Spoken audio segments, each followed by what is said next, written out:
Alright, let's get ready. Let's get ready to discuss what it is we're going to discuss. That's right. That's right. Yo, SSB was good.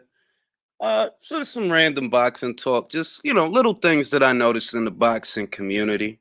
There's not an overabundance of interesting news coming out right now. Things are slowing down a little bit. So I thought I'd touch on things that I normally wouldn't discuss because they're neither here nor there. They're kind of irrelevant to the sport. In a manner of speaking, they are. One thing that I noticed is that Dillian White all of a sudden has a lot of haters. Dillian White all of a sudden has a lot of haters, a lot of critics, and really the the faction of boxing fans, right? That used to have a lot of negative things to say about Dillian White used to be limited to Wilder fans. The main guys that you used to see before talking about how Dillian White is trash, Dillian White is this, he's that, he's a crash test dummy. The main people that you used to see saying these things was Wilder fans. And the reason they were saying them is because Dillian White was going after Deontay Wilder. I mean, it's not a coincidence that, oh, you mad that he wants to fight your guy, and your guy, for whatever reason, he doesn't seem to want to fight him. Right? The same is now true with Tyson Fury. That's right. The same is true right now with Tyson Fury. The same way that you had Wilder fans that were, for whatever reason, bothered that Dillian White wanted to fight their guy. Now you got Tyson Fury fans doing the same thing, and they think that people can't tell. They think that people really don't notice. They're like, bro, the only reason you trying to go in on Dillian White is because he wants to fight Tyson Fury. That's why you going in on him. And don't think y'all don't know who y'all are. I know who y'all are. And y'all know I'm talking about y'all. Y'all know I'm talking about y'all. Happy 4th of July, by the way. Happy 4th of July to all of y'all. Hope y'all cook out. I hope y'all, eat some hot dogs, eat some hamburgers. You know what I'm saying? You know what I mean? All right, Lance was good. Brian was good. Social was good. Tone was good. Gary was good. Brian. I'm not going to say that all Tyson Fury fans hate Dillian White, Brian, but what I will say is a lot of the hate I'm seeing him get is coming from Tyson Fury fans and closet Tyson Fury fans. That's not saying that every Tyson Fury fan hates Dillian White so much as a lot of what I've been reading is coming from Tyson Fury fans. Like, at the end of the day, the nature of the problem is Dillian White wants to fight Tyson Fury. Tyson don't really look like he want to, and y'all want to defend him. That's the gist of it. That Dillian White is pushing for his title shot. That Tyson Fury got to give him because he's the WBC champion, and Tyson doesn't really look like he wants to bother with that for whatever reason. But because he doesn't want to bother with him, y'all want to vilify Dillian White for even wanting to fight him. Like, oh, he always playing the victim. Why he turned down the Pulev fight? Why he walked away from the AJ fight? That don't got a goddamn thing to do with what the WBC owes him. You understand that, right? That he could have walked away from 10 Anthony Joshua title shots. That don't got nothing to do with what Tyson Fury owes him because Tyson Fury is the WBC champion and the WBC owes Dillian White a title shot. You know what I'm saying? No, guys, you're trying to deflect. You're trying to disguise it. I've seen it, man. I've been seeing it for the last, I'll say 4 months. I've been seeing it. The last 4 to 5 months, I've been seeing it. As Dillian White pressed forward to get that title shot from Tyson Fury because Fury owes him a shot. All of a sudden, you start hearing people talk about how, oh, Dillian White didn't want to fight Pulev in Bulgaria. No, he didn't. He didn't. What does that have to do with Tyson Fury owing him a title shot, though? What does that have to do with anything? Oh, he walked away from the AJ fight. He's always playing the victim, but he walked away from the AJ. So what? What does that have to do with Tyson Fury owing him a title shot? Like, it's so obvious, bruh. It's so obvious, man. It's so obvious. It's like, yo, like that don't got nothing to do when look, when Anthony Joshua eats, Tyson Fury don't shit. You understand? When Kubrat Pulev eats, Tyson Fury don't shit. You understand? So if that man owes Dillian White a title shot, you don't need to come up to me talking about Pulev, and you don't need to come up to me talking about Joshua, because that's irrelevant to the conversation. And it's a lot of people out there. I see y'all. I see y'all, and I've been seeing y'all. As soon as Dillian White started applying pressure on Fury, all of a sudden, he got a lot of critics.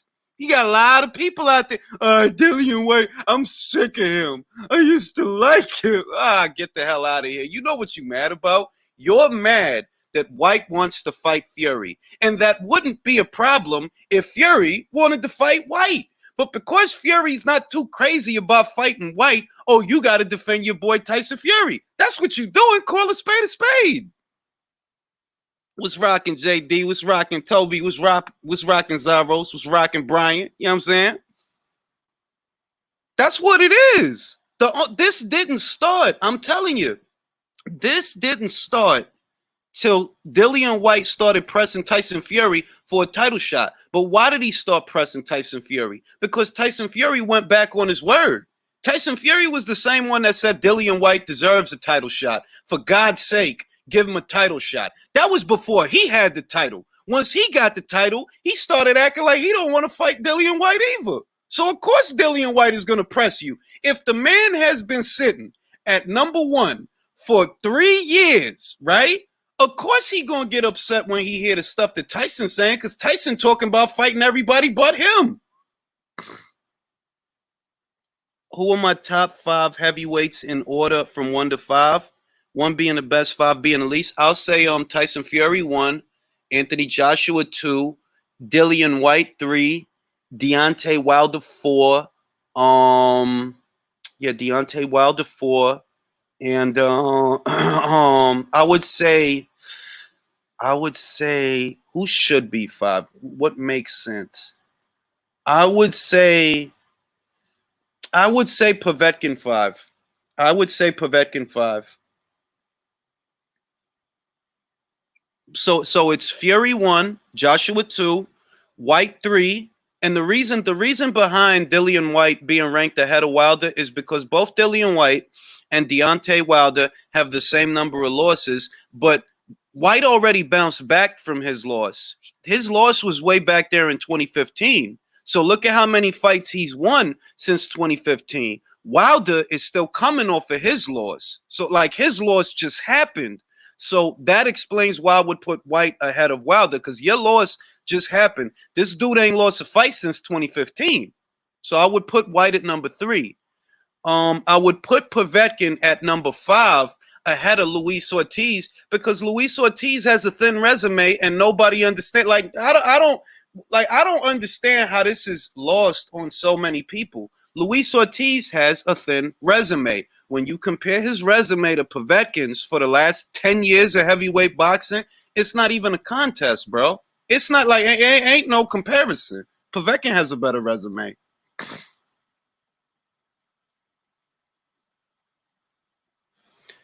I'm gonna say this to Ray. It's not that Brazil wasn't the mandatory, it's that he shouldn't have been, because Brazil, this is the thing. And I've proven this, which is why it kind of irritates me that I still have to keep saying it. Brazil fought in an eliminator against Eric Molina, right? In the beginning, the WBC president himself said this is not a final eliminator. The winner of this fight isn't going to be Wilder's mandatory. He changed his mind after that. By the time he changed his mind, Dillian White was already ranked ahead of Dominic Breazeale. Why would you promote the number 6 ranked guy instead of the number 1 guy to mandatory status? That makes no sense. If Dominic Breazeale was ranked at number 6 and number 4, and throughout all of this, Dillian White is ranked at number 1, and not only is he ranked at number 1, he's the WBC silver champion. Why would you make Breazeale number 1, and why would you order Dillian White to fight Luis Ortiz for a second mandatory spot? Not even a first mandatory spot, a secondary mandatory spot. Why would you do that? That makes no sense, dog. From the time that Dominic Breazeale lost to Anthony Joshua, he won about, I don't know, like 2 fights. By the time that all of this started coming into fruition, Dillian White was already on a hot streak. He already won like 5, 6 fights. And y'all want to make Breazeale the mandatory.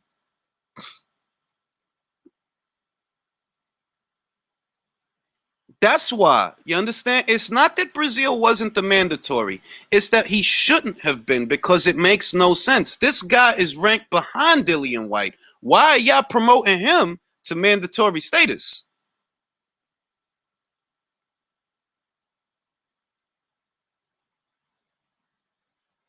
Back to the point. Tyson Fury fans think they slick. And I see y'all, man. Like it's a guy on Twitter. I think his name is Sam Dorset. He tried to say, "Oh, Dillian White ducked Kubrat Pulev," not realizing, yo, it's true. There was an IBF eliminator ordered for White and Pulev, but who did Dillian White end up fighting? Somebody younger and fresher than Pulev, Joseph Parker. What you gonna tell me, dog? That he's so scared of Kubrat Pulev that he fought Joseph Parker? Come on, dog, grow up. And I know who these people like. I could look at them. And I already see what it is, bro. I see what it is. You mad that he's applying pressure on Fury? That's what it is. That's what it is.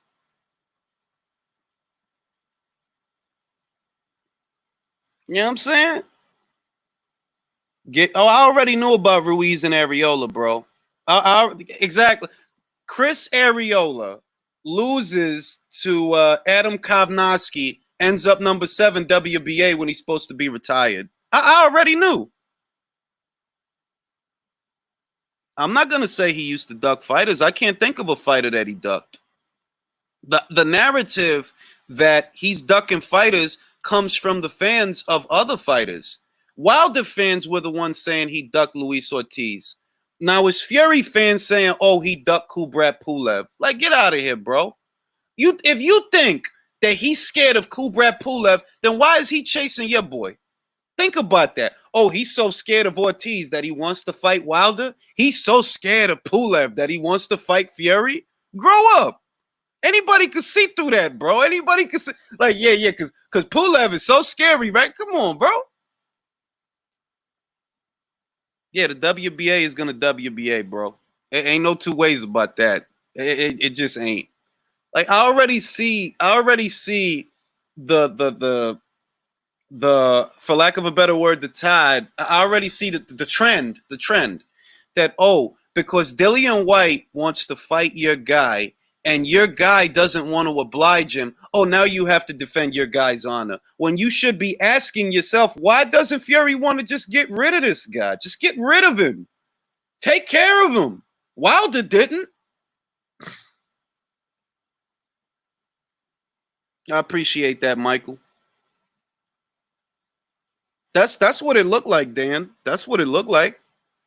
Just get rid of him. That's all you got to do. If he's every inch the Dasa and all of that stuff, cool stuff Tyson Fury likes to say, if he's every inch the bum that you think he is, then take care of him. Don't tell me he's a crash test dummy, but you don't want to fight him, but you could find time to fight Otto Verlin and Tom Schwartz. Come on, bro. Who you trying to kid, man? That ain't gonna work on me. Just get rid of him. If it's easy, then get rid of him. And don't use Anthony Joshua as an excuse because you might not even get to fight Anthony Joshua after the Pulev fight. He's still going to have Usyk to take care of. So while he taking care of Usyk, why you don't take care of White? What's the problem? What is the problem? What is the problem? It shouldn't be no problem. You should not have fight fans scared. Like, yo, y'all really scared. Like, y'all be scared. Like, y'all terrified. Wilder fans was scared. They ain't gonna admit it. They not. They ain't gonna admit it. But they was terrified of them Brits going after their boy. They was terrified. You got Anthony Joshua, all this money, all this boxing skill. You got Dillian White, all this realness, all this aggressiveness, going after your boy Bambi. And Bambi, Bambi just he didn't want them problems. That's what it is. That's what it is, man. Hey, I would no understand. Yo, look, Lennox, and I want you to, if Otto is listening, or if you ever just, if it ever comes up in a conversation, right? I'm not saying that Otto is a bad fighter. I'm saying that before that fight, before Otto actually fought Fury, nobody knew Otto. You understand? And Otto is not a, at the time that Fury picked him, he wasn't a top 10 fighter. He's still not a top 10 fighter now. So if you got time to fight somebody like that, don't turn your nose up at Dillian White. If you got time to fight Tom Schwartz, don't turn your nose up at Dillian White. You looking crazy. You look crazy.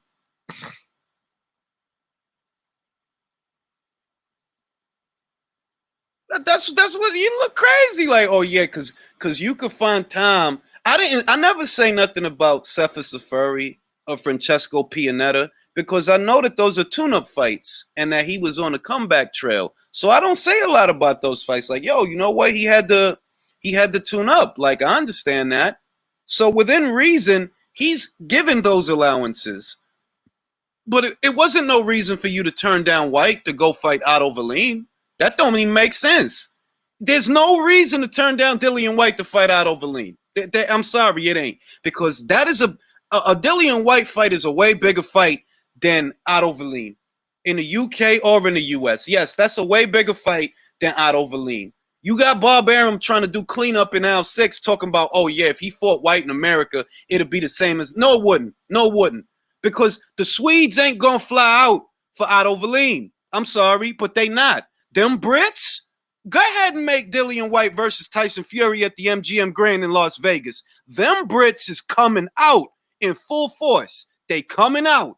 So don't try to hit me with the okey doke like I don't know better.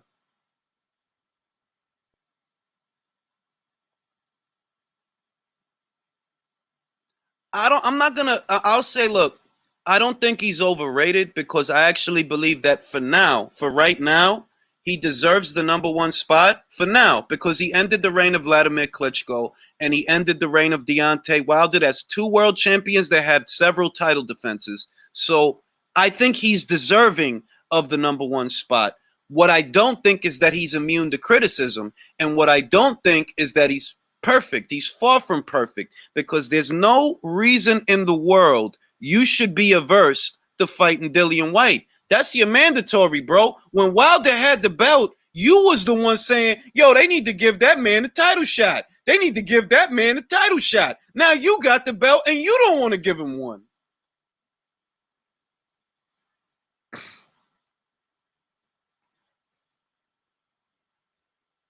Y'all don't remember that when they asked in the behind the gloves? It was a behind the gloves video. It was Michelle Joy Phelps. Tyson Fury was laying on the bed, and he was saying the same thing we said. Yo, Dillian White deserves a title shot. For God's sake, the man's been waiting forever. Get the guy a title shot. He was talking about the WBC, and he was saying that. Now you got the belt, and you don't even want to get like, come on, man, come on. Yeah, yeah, Lennox, like,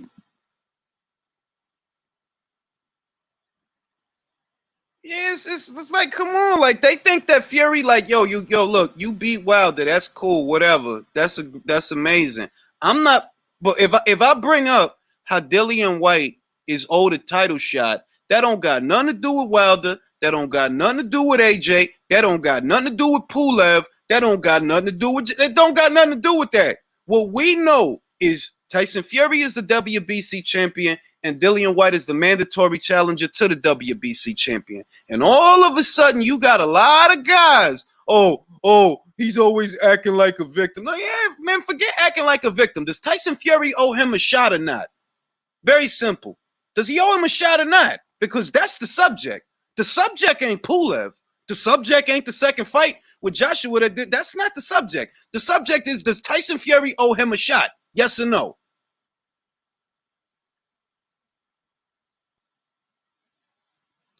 Uh, I'm gonna say this. I'm gonna say this, bro.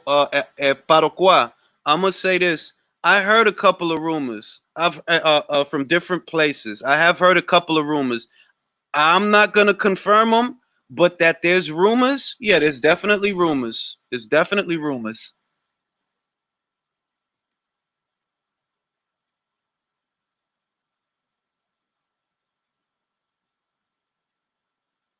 Fury need to defend. Yeah, that's all it is, bro. That's all it is, Derek. That's all. The same thing that everybody was expecting of Deontay Wilder and gave him criticism for. The same thing that they were criticizing Wilder for is the same thing that people are now criticizing Fury for. It's the same thing, bro. All right, that's your mandatory.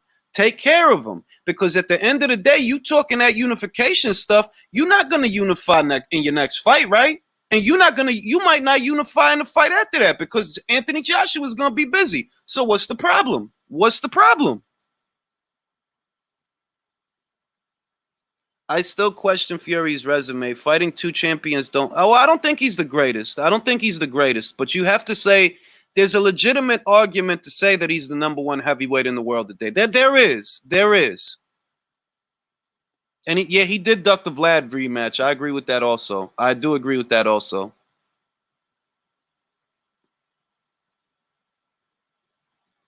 But it's not complex. Like it's not complex. All of a sudden, Dillian White is a social pariah in some circles. Oh, I'm sick of Dillian White. Oh, he's always talking about being ducked. No, he's not always talking about being ducked. What he's talking about is how Tyson Fury owes him a title shot. Tell the story the way it is.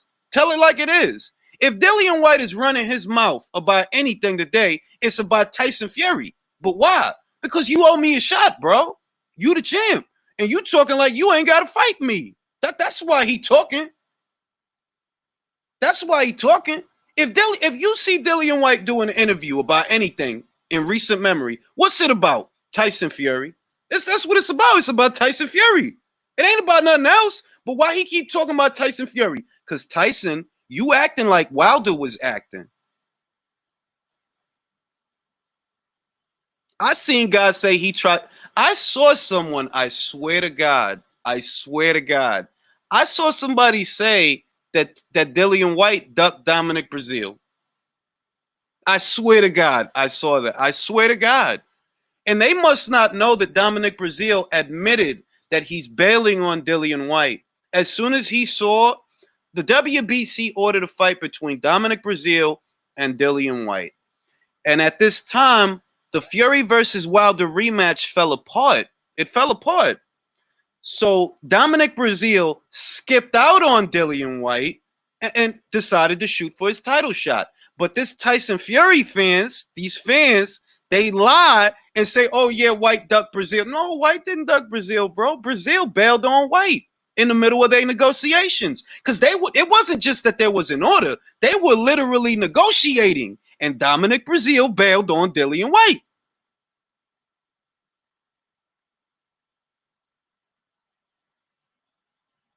I have seen one of the LDBC channel. Yeah, and I don't know why they lying to themselves because I'm not talking about something that I put together. I'm talking about Dominic Breazeale admitted I'm bailing on Dillian White to fight Deontay Wilder. Why? I couldn't fight him before. He was about to have a rematch with Fury. But now that Fury joined Top Rank and they rematch ain't about to happen, I'm going to shoot for my title shot. Like, yo, these dudes, I'm telling you, and the fact you got to lie about this, like,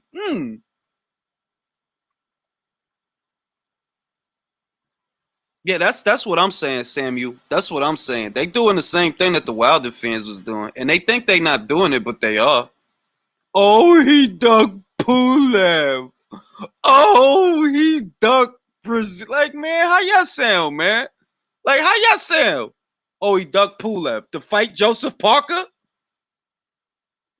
Oh, he ducked Pulev.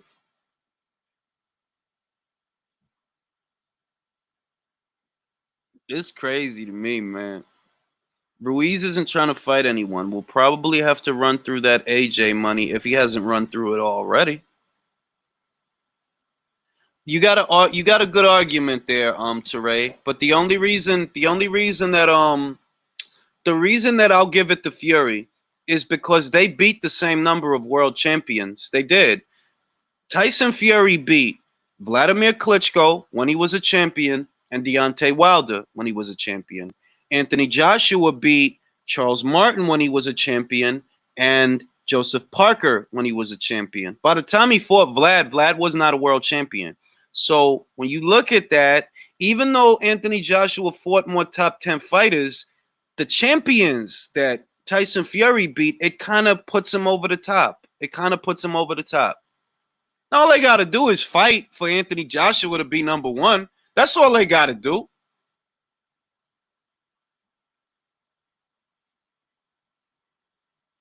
What? Let me answer that.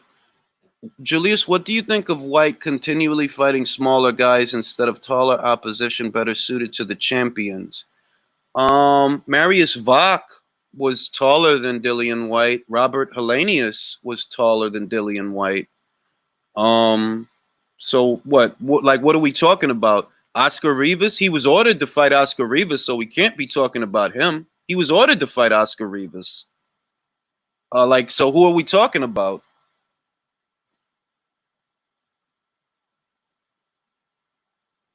A lot of people don't. It's like a lot of people. I'm not saying that White looked great against Helenius. I'm just saying that he been there and done that. He been there and done that. He won the fight. That's how he won the WBC silver title. And unlike Adam Kovnowski, he didn't get his ass knocked out. That's all I'm saying. That's all I'm trying to say. You see where I'm coming from, right? He didn't get knocked out. He been there and done that. When he decided to fight Marius Vach on short notice on the undercard for Fury versus Ruiz too. That was a taller fighter than him.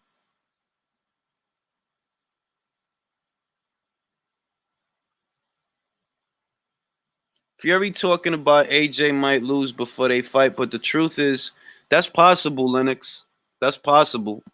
That's possible. That's possible. Think about it this way. I like Joshua's chances to beat Pulev more than I like Fury's chances to beat White. I'm not saying that it's a wash that Fury can't beat White. I'm saying I think White would make things more difficult for Fury than Pulev would make things for Joshua. I'm fairly confident Joshua wins that Pulev fight.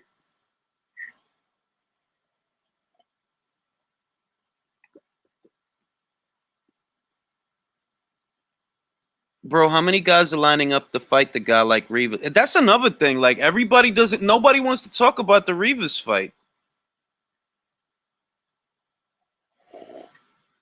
But remember what this video is about, brothers and sisters. It's about how Tyson Fury fans think they slick, and Tyson Fury fans will bring up all this other stuff. Like, oh, Dillian White is on pads. So's Tyson Fury. What's your point? So's Tyson. If you gonna sit here and try to argue to me about, oh, Vada, UCAD, White. Okay, let's talk about the Nandrolone, bro. If we gonna do that, then let's talk about Fury's Nandrolone case.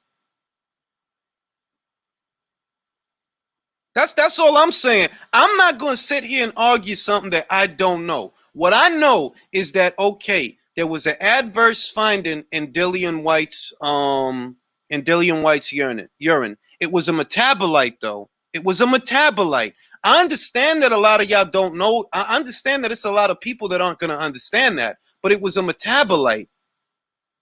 Now, with Fury, it was nandrolone. They found the nandrolone in his urine. It was all kinds of nandrolone in his urine. So if you're going to sit here and try to split hairs over what was a metabolite, why don't you talk about the nandrolone? Why don't you talk about that? Talk about it. Talk about it.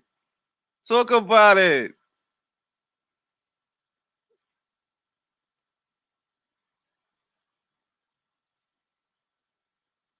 You know what I'm saying? Don't sit here talking to me about what is a metabolite, because that's more or less what they found in Dillian White's system. It was a metabolite. Could be a byproduct of a performance enhancing drug. It could be, but it could equally not be. That's why they asked him, yo, bring us the stuff from Vada so that we could see. And what did the stuff from Vada show? That he's clean. If we're gonna split hairs over who has performance enhancing drug history issues and who don't. Now Fury, oh, I ate a pig. Yeah, bro. Yeah, bro. You ate wild boar. then why is the dude that you supposedly bought the wild boar from saying that y'all paid him to lie? I'm telling you, we gonna play that game. Hey, what's good, Martin? If we gonna play that game where we gotta put one guy under a microscope, we gonna put them both under a microscope. Both of them. Yeah, Miller's a train wreck, bro. Jarrell Miller is a train wreck, bro. Like, yo, did you guys see the picture? If you look at the picture that he posted on Instagram, in the shadows is Eddie Hearn, bro. I gotta pull that joint up, yo. I gotta pull that joint up. I'm about to get that shit right now. Like, how are you gonna be mad at Eddie Hearn for the situation that you in, man? I think he's starting to lose his mind, and I'm gonna pray for him because he's starting to lose his mind. I'm not even gassing it. How you gonna be mad at Eddie Hearn, bro? Eddie Hearn don't got nothing to do with why you in that situation, bro. You in that situation because you keep using pads. That's why you in that situation. I'm about to email this junk to myself so I can pull it up on the big screen, yo. This is wild. Like, this dude is wild, man. This dude is wild. He trying to, like, it's like, yo, I think, in all honesty, this is starting to affect Jarrell at a psychological level because he's taking too many L's. You see what I'm saying? He's taking too many L's. And in that situation, it might be hard for him to cope with what's going on. They're like, yo, you lost an opportunity to fight for millions and millions of dollars. You lost that opportunity. And now you supposed to have your comeback opportunity and you messed that up too. So I really think, like, yo, his brain broke, dog. Like, his brain broke, B. But it's all your fault, though. It's not Eddie Hearn's fault. It's not the media. It's nobody's fault. It's your fault. Trying to make it like you a victim. Oh, people need to educate them. No, people don't need to educate themselves. You keep fucking using pads. That's what's going on. Need to educate myself. Like, you crazy. That dude is bugging. Like, yo, you bugging, bro. You bugging, bro. Now, look, I'm about to pull up this image, right?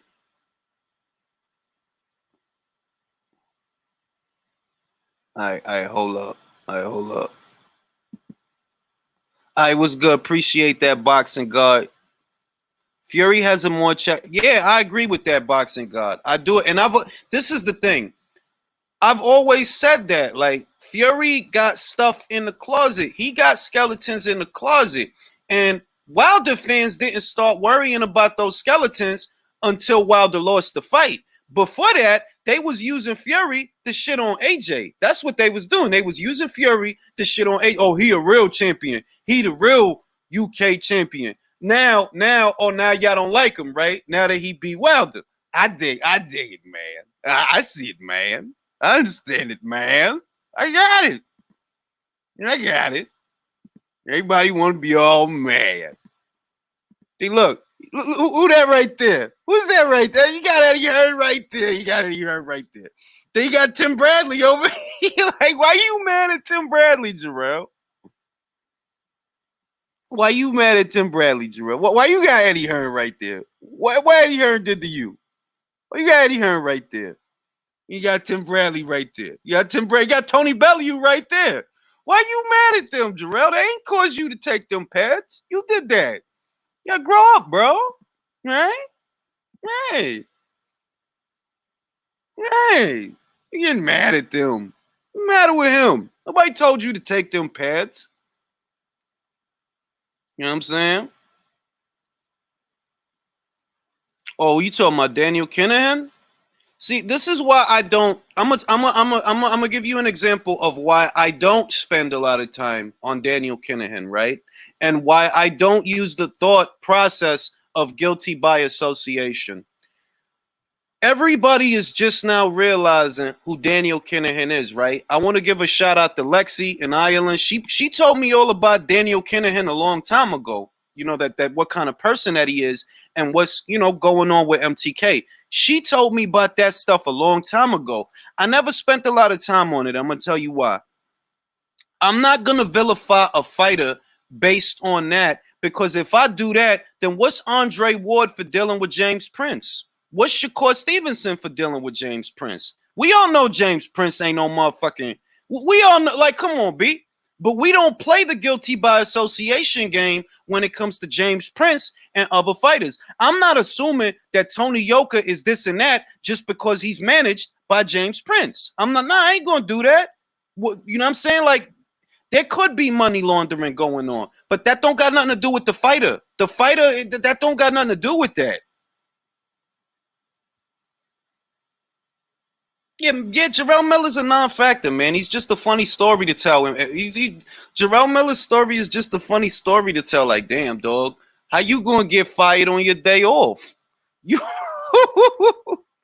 ooh, how you gonna get fired on your day off, bro? I don't bring up the Daniel Kinahan stuff as much when it comes to Fury because I'm not gonna play guilty by association. Because newsflash, there's a lot of people like that in boxing. You would have to have woke up yesterday, to not understand that there have always been and always will be people like that in boxing. So let's not play guilty by association when it's convenient. You say that Daniel Kinahan is an unsavory character. So's James Prince. So are a lot of guys. What's your point? What's your point? I appreciate that, Victor. You know what I'm saying? Like, I ain't gonna. Because he's because there's never been criminals in boxing. Because boxing isn't comprised of a seedy underworld that hey man, like, you gotta grow up, man. I'm not saying Daniel didn't do what he did. I'm just saying that, look, maybe he trying to go straight, maybe he not. Maybe he's looking for money laundering. You know, he might. I mean, shit, like common sense. But either way, that been a part of boxing, bro. That shit been there, and it's gonna be there. It's always gonna be there. Like, you ain't gotta like it. It's always gonna be there. It's always gonna be there. All right. Don King, James Prince, Daniel Kinahan, it's all the same goddamn thing. From the mafia and all of that till now. It's always gonna be this and that going on in the sport. You gotta grow up if you think, if that type of stuff bothers you, you gotta grow up, man. Right? Because that's what's going on. Shout out to crime. Street crime. Ow! You know what I'm saying? Like, what I look like getting stuck on that? Like, oh, because Daniel Kinahan is the first guy that ever did, like, what? Like, all right, man. Y'all got to chill out, man. Y'all got to do your history, man. Yeah, Don King caught a body. He caught a body. Like, for all I know, Daniel Kinahan was trying to go straight. For all I know. Maybe he was, maybe he wasn't. I'm just saying that that's not outside the realm of possibility. But what I'm also saying is it's hard for me to get all wrapped up like, oh, I'm bent out of shape because he's a criminal. Bro, do you know how many goddamn criminals there are in boxing? Like, I'm just interested. I don't vilify. No, yeah, not you, Virtuoso. Not you. It's just I see some people trying to use that to say this and that. Like, look, Shelly Finkel is a shyster. Shelly Finkel is a shyster. But you know what I'm saying? You ain't gonna hear me talking too much about that.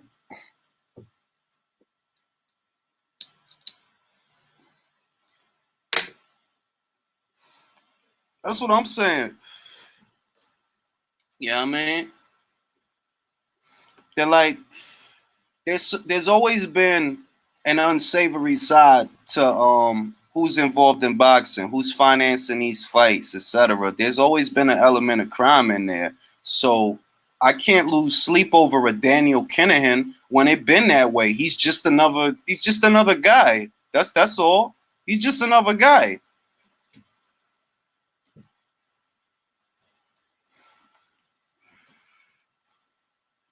That's all it is. He's just another guy. Now back to this Dillian White Tyson Fury thing, because that's what it really is. That's what it's really about at its base. At its base, that's what it's really about.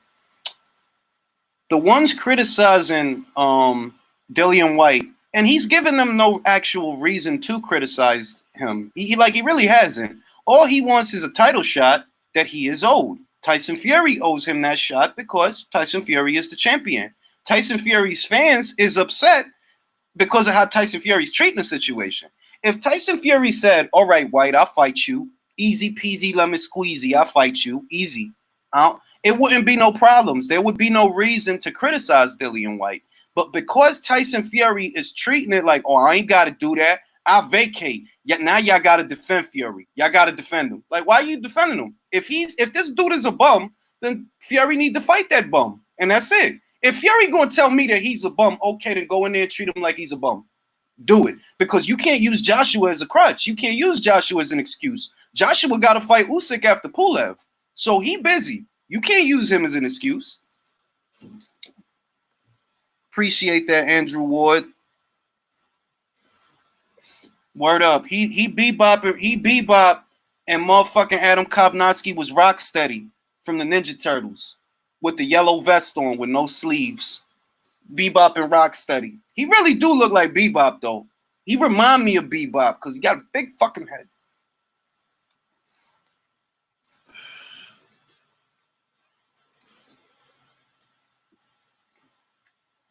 That's really what it is though. The ones that you see criticizing Dillian White the most now, those are Tyson Fury fans doing that. That's who that is. Like, they all worried about why he ain't fight Pulev. Bro, he fought Parker. You gonna tell me that he was so scared of Pulev that he ran to Parker? Come on, bro. Use your brain, bro. Use your brain. Parker was higher ranked in the top 10 rank standings. He was a former champion, which Kubrat Pulev never was, likely never will be. So don't miss me with, oh yeah, he ducked Pulev. You got to use common sense. Now, I understand how Pulev feels about it. They're like, yo, you were supposed to fight me and you got out of it because my people won the purse bid. I understand if Pulev feels some type of way, but I'm looking at it from all sides. I'm looking at it from your side and I'm looking at it from White's side. And he fought a better guy than you. So, no, he didn't duck you because he fought a better guy than you. He didn't have to fight with you and ended up fighting somebody better than you. Facts. It's not my opinion that every divisional rank standing at that time had Joseph Parker ranked ahead of Kubrat Pulev. It's not my opinion that Parker has the same physical dimensions more or less as Pulev, but he's younger, much younger. What is he, like 10 years younger than Pulev? I don't even think Parker's in his 30s yet. With Pulev, like, yo, you was over 35. You still are over 35. So you trying to tell me that, oh yeah, White ducked Pulev to fight Parker? Come on, bro. Come on now. I didn't even think White was going to win that fight. That's the other thing. I thought Parker was going to beat him.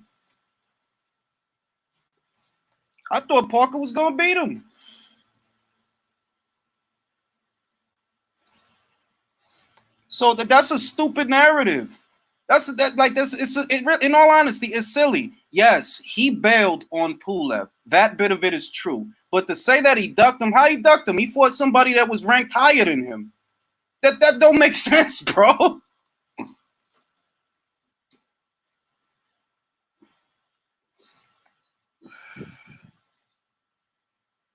Parker used to have dog in him till a Andy Ruiz fight. He used to have some dog in him till the Andy Ruiz fight. He used to go to the body. He used to throw a lot of punches, mid-range to inside, in the pocket. He used to throw a lot of shots. That after that Ruiz fight, that's after the Takam fight, I'm gonna say, because Takam made him look some kind of way too.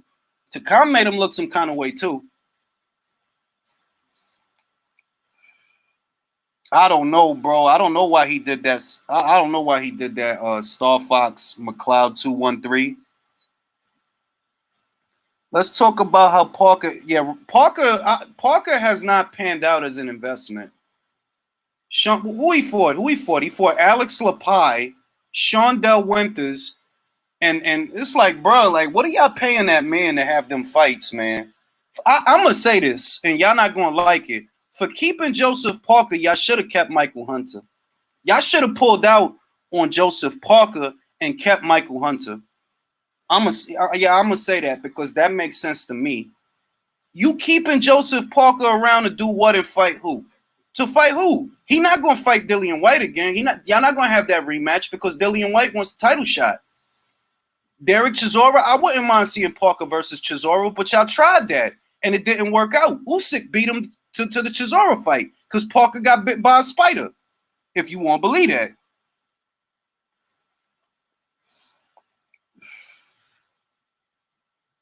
I'm not Paul Brad. How is Paul? This you're not understanding, Paul. You're not understanding. For Michael Hunter, you could probably make certain fights without the big financial demands that Joseph Parker has. Joseph Parker not going to take on an interesting opponent unless it's a lot of money. That's facts. He's not going to take on somebody interesting unless it's for a whole lot of money. With Michael Hunter, he got one L. That's it. He got one L. Cool. He got one L. But he ain't gonna cost you that much money. He ain't gonna cost you that much money. All I'm saying is, what are you getting out of your investment from Joseph Parker? What fights are you getting?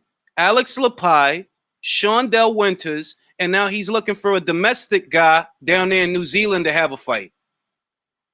Parker does have a good chin. I'm not saying Parker's a bad fighter, but we're looking at them as individual investments. Parker has had 2 fights under the Matchroom banner since signing to him. And who has he fought? Who has he fought? Alex Lapai and Shondell Winters. So you're not telling me that you're getting your money's worth in that situation. Like you're not. That's another point. Why would you let Michael Hunter go but keep Martin Bacol when Hunter beat Martin Bacol? Didn't Michael Hunter beat Martin Bacol, or am I bugging?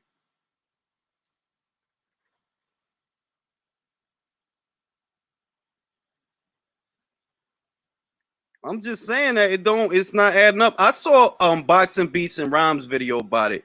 He has a very compelling theory that because because um because Michael Hunter helped Andy Ruiz train to beat Anthony Joshua, his loyalty came under question. That's not the craziest thing I've ever heard. That's not the craziest thing I've ever heard. I'll say that.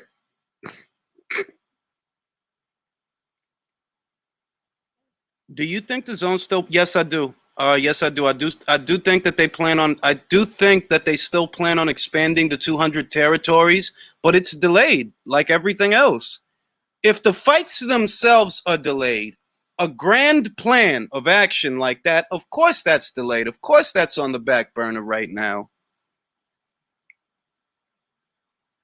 Why do you think Michael Hunter is adapting to heavyweight better than Usyk? Is it because of dimensions?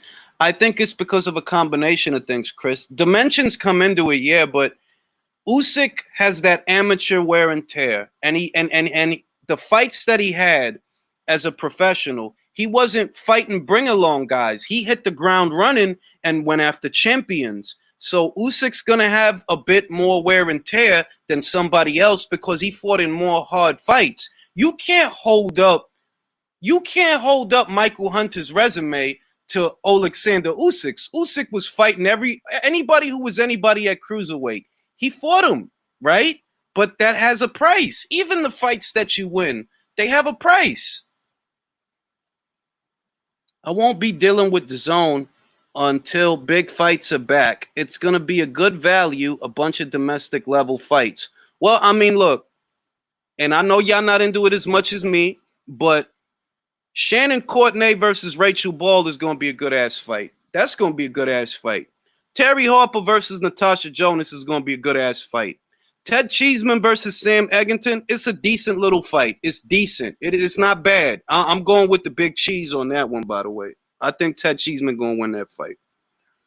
Dillian White versus Alexander Povetkin. Yes, that's worth my money. That's a good fight. Katie Taylor versus, well, we know Amanda ain't going to do it. We know Amanda don't want to fight. Amanda want to wait as if she's in a position to make that decision.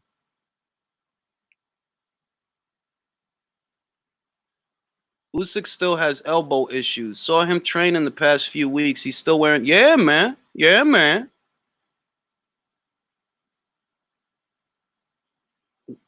When the zone move into the RC market, they will make Parker versus Lucas Brown.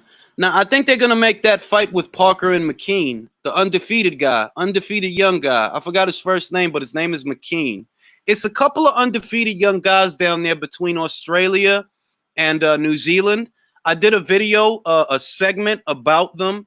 There's fights down there for Parker to have. It's just that, yo, for keeping Parker, you could have kept Michael Hunter, bro. Dempsey McKean. Dempsey McKean. I did a video on that. Undefeated guy. I would rather that Parker fight him than Lucas Brown, bro. Lucas Brown is about 40. He about to be 40 years old, man. I don't think that. I don't think that box watch. I don't think that. Yeah, I ain't even gonna get into Amanda. That is what that situation is what I always said it was, and it was obvious. That situation is what I always said it was. She didn't want that fight. The reason that she did that is one, because of the money, and two, because she felt pressure that Katie just beat up on your sister. So people are expecting you to do something about it. That's the only reason that she signed up for that fight. But she never wanted it. She never wanted it. Some of the best fights were not even big. That's true. That's true. That's a fair point from Troy. That it's a lot of fights that were great fights. That they wasn't big fights. They wasn't like oh, this is the main event. This is the main. Nah, it's a lot of good fights that wasn't big fights. Yeah, Cindy is unofficially retired, bro. Cindy not coming back. Cindy put on mad weight. She not coming back, man.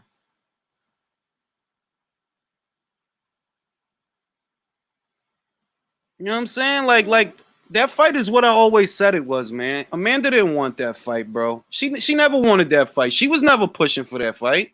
The whole time, from the time she signed that contract till now, she was always looking for something else to do. If you just signed a 3-fight deal to fight Katie Taylor, and your last fight was at 140 pounds, why the hell would you drop all the way down to 115? Then go up to 126 and start talking about how you going to unify 120. Yo, you didn't get, they didn't give you a 3-fight deal so that you could unify the featherweight division. But that's what you talking about. You talking about unifying the featherweight division. You playing games, man. She never wanted that fight. I've been saying that for over a year. Like, bro, she never wanted that fight, bro.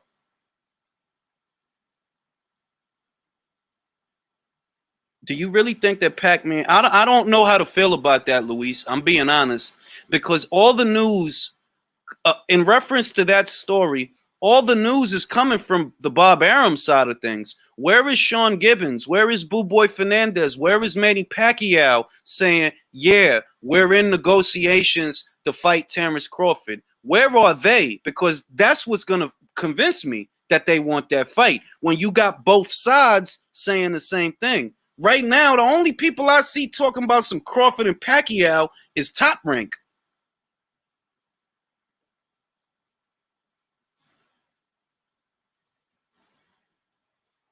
Yeah, man. Amanda never wanted that fight, man. She never wanted that fight. She never wanted that fight, bro. Like, and I've been saying that. Like, it's obvious. Like like that's one of the more easy situations to explain because it's obvious.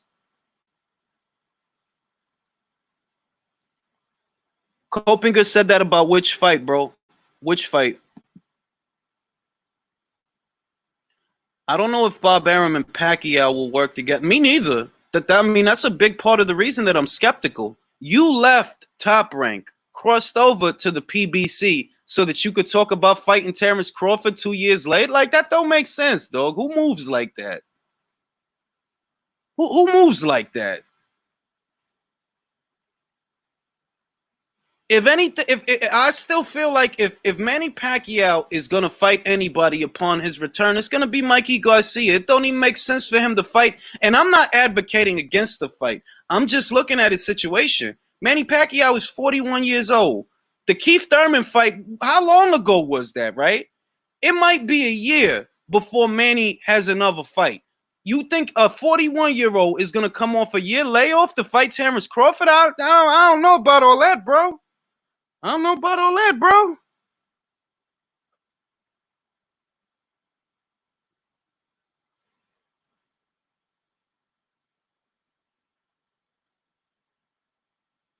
It's not. I'm gonna say this, Jack. It's not. I'm gonna say this, Jack. This is what you gotta understand, bro. She's under contract, right? So you have to keep your schedule clear. You are not at liberty to negotiate side deals while you are under this contract because at any moment they could give you a fight date and you have to honor the contract. Now you tried to negotiate a side deal because you thought that the fight wasn't going to happen. That's why she decided to go to Telemundo because she thought, oh, that fight ain't about to happen no time soon. You're not at liberty to do that. You can't do that. So when they give you a fight date, you gotta comply. You at minimum, this is what's going on.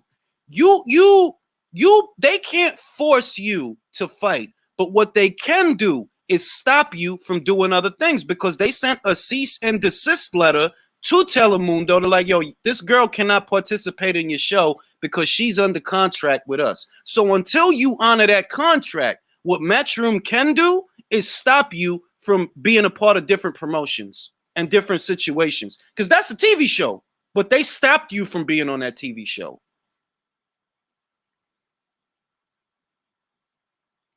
To me, that's the duck of the year. That's the duck of the year.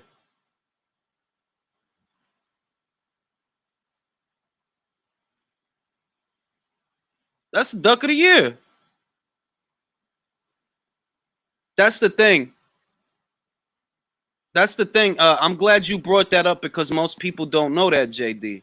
Katie Taylor trains in upstate New York with Ross. That's where she's based out of. She's not based out of Ireland and she's not based out of the UK. She's based out of the state of New York. She's trains in upstate New York and she been there for a while. That's what makes Amanda look dumb. They're like, yo, dog, you in New York City. She's upstate. She's in upstate New York. Y'all are training under the same circumstances. Y'all talking about some, oh, Amanda needs to train properly. Bro, Amanda's training under the same circumstances as Katie, bro. You just don't want that fight.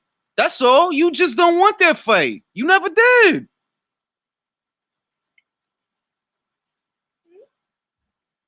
Povetkin might pull out the white fight. Nah, I don't think so, Samuel. I don't think so. I don't think so. I don't see that. Povetkin is for what it's worth, Povetkin is a consummate professional for what it's worth. He's a peg cheat. Let's call a spade a spade. That's what he is. But he's not fussy like Pulev. Like Pulev is fussy and finicky and oh, my chest hurts. And oh, this like, nah, Povetkin really ain't like that, bro. I appreciate that, Dr. Wu. She has been for a while now, yeah. That's where her trainer Ross is based out of. Amanda ain't got no excuse, man. Amanda ain't got no excuse. You train out of New York City.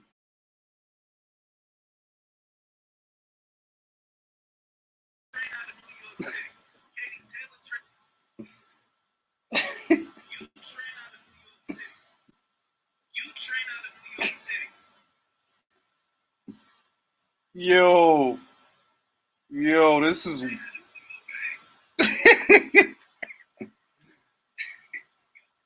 Yo, I just fixed it, yo. I didn't even know that was happening, yo. I see everybody saying it in the comments that it's bugging out. I'm like, yo, what they talking about?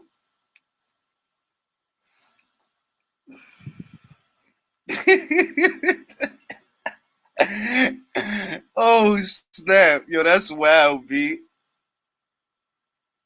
Oh shit, you know what? That was probably Jordan Maldonado and Amanda trying to sabotage my live, yo. They was trying to sabotage my joint because they know I was speaking the truth. I was spitting that real. They was trying to sabotage the live, yo. They mad at me. Don't be mad at me.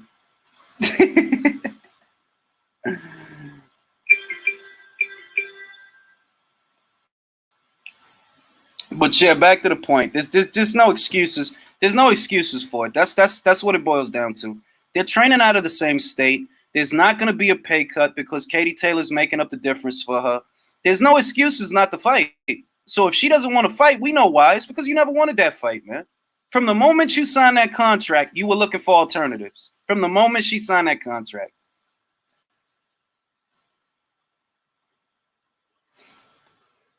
Serrano tried to cut my Wi-Fi. She ain't slick. She ain't slick. Jordan ain't slick.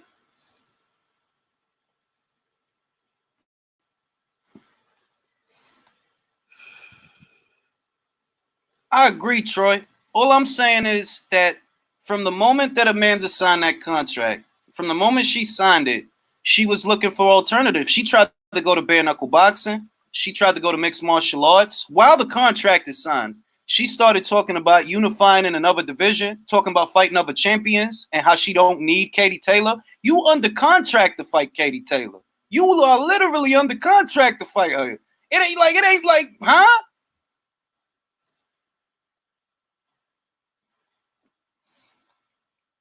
Jackie Nava. Julius says the Jackie Nava fight only. Yeah. Unless you have a fire stick to watch Mexican unless you have a fire stick to watch a Mexican TV network, because I believe her fight is on Boxeo Azteca. So, and I don't think that ESPN picked it up. So unless you have a fire stick to watch networks in other countries, that's probably going to be the only way you can watch it.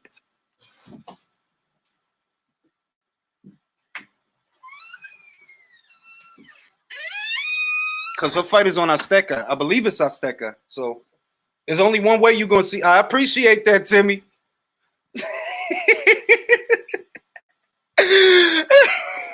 Yo, dog. Yo, dog. I didn't even know that was happening, bro. I didn't even know that was happening, man. But yeah, look, Amanda Serrano is out of excuses. I wanted to get back to and I'm gonna let a couple of people in on this. I'm gonna let y'all in on this. Let y'all chime into this joint. But yeah, man, it's just a lot of silliness, man. I think UK Rob, I honestly think, yeah, it's possible. It could be because of that. That could be the reason. Because a lot of people don't know that Amanda's manager got busted for selling pads in local gyms in New York City. And if you've seen him, you could put two and two together. If you've seen Jordan and his roid rage, which a lot of people have told me about, I think Jake Donovan, I remember he was having an argument and Jordan was threatening him. I watched it via Twitter, though. I watched it.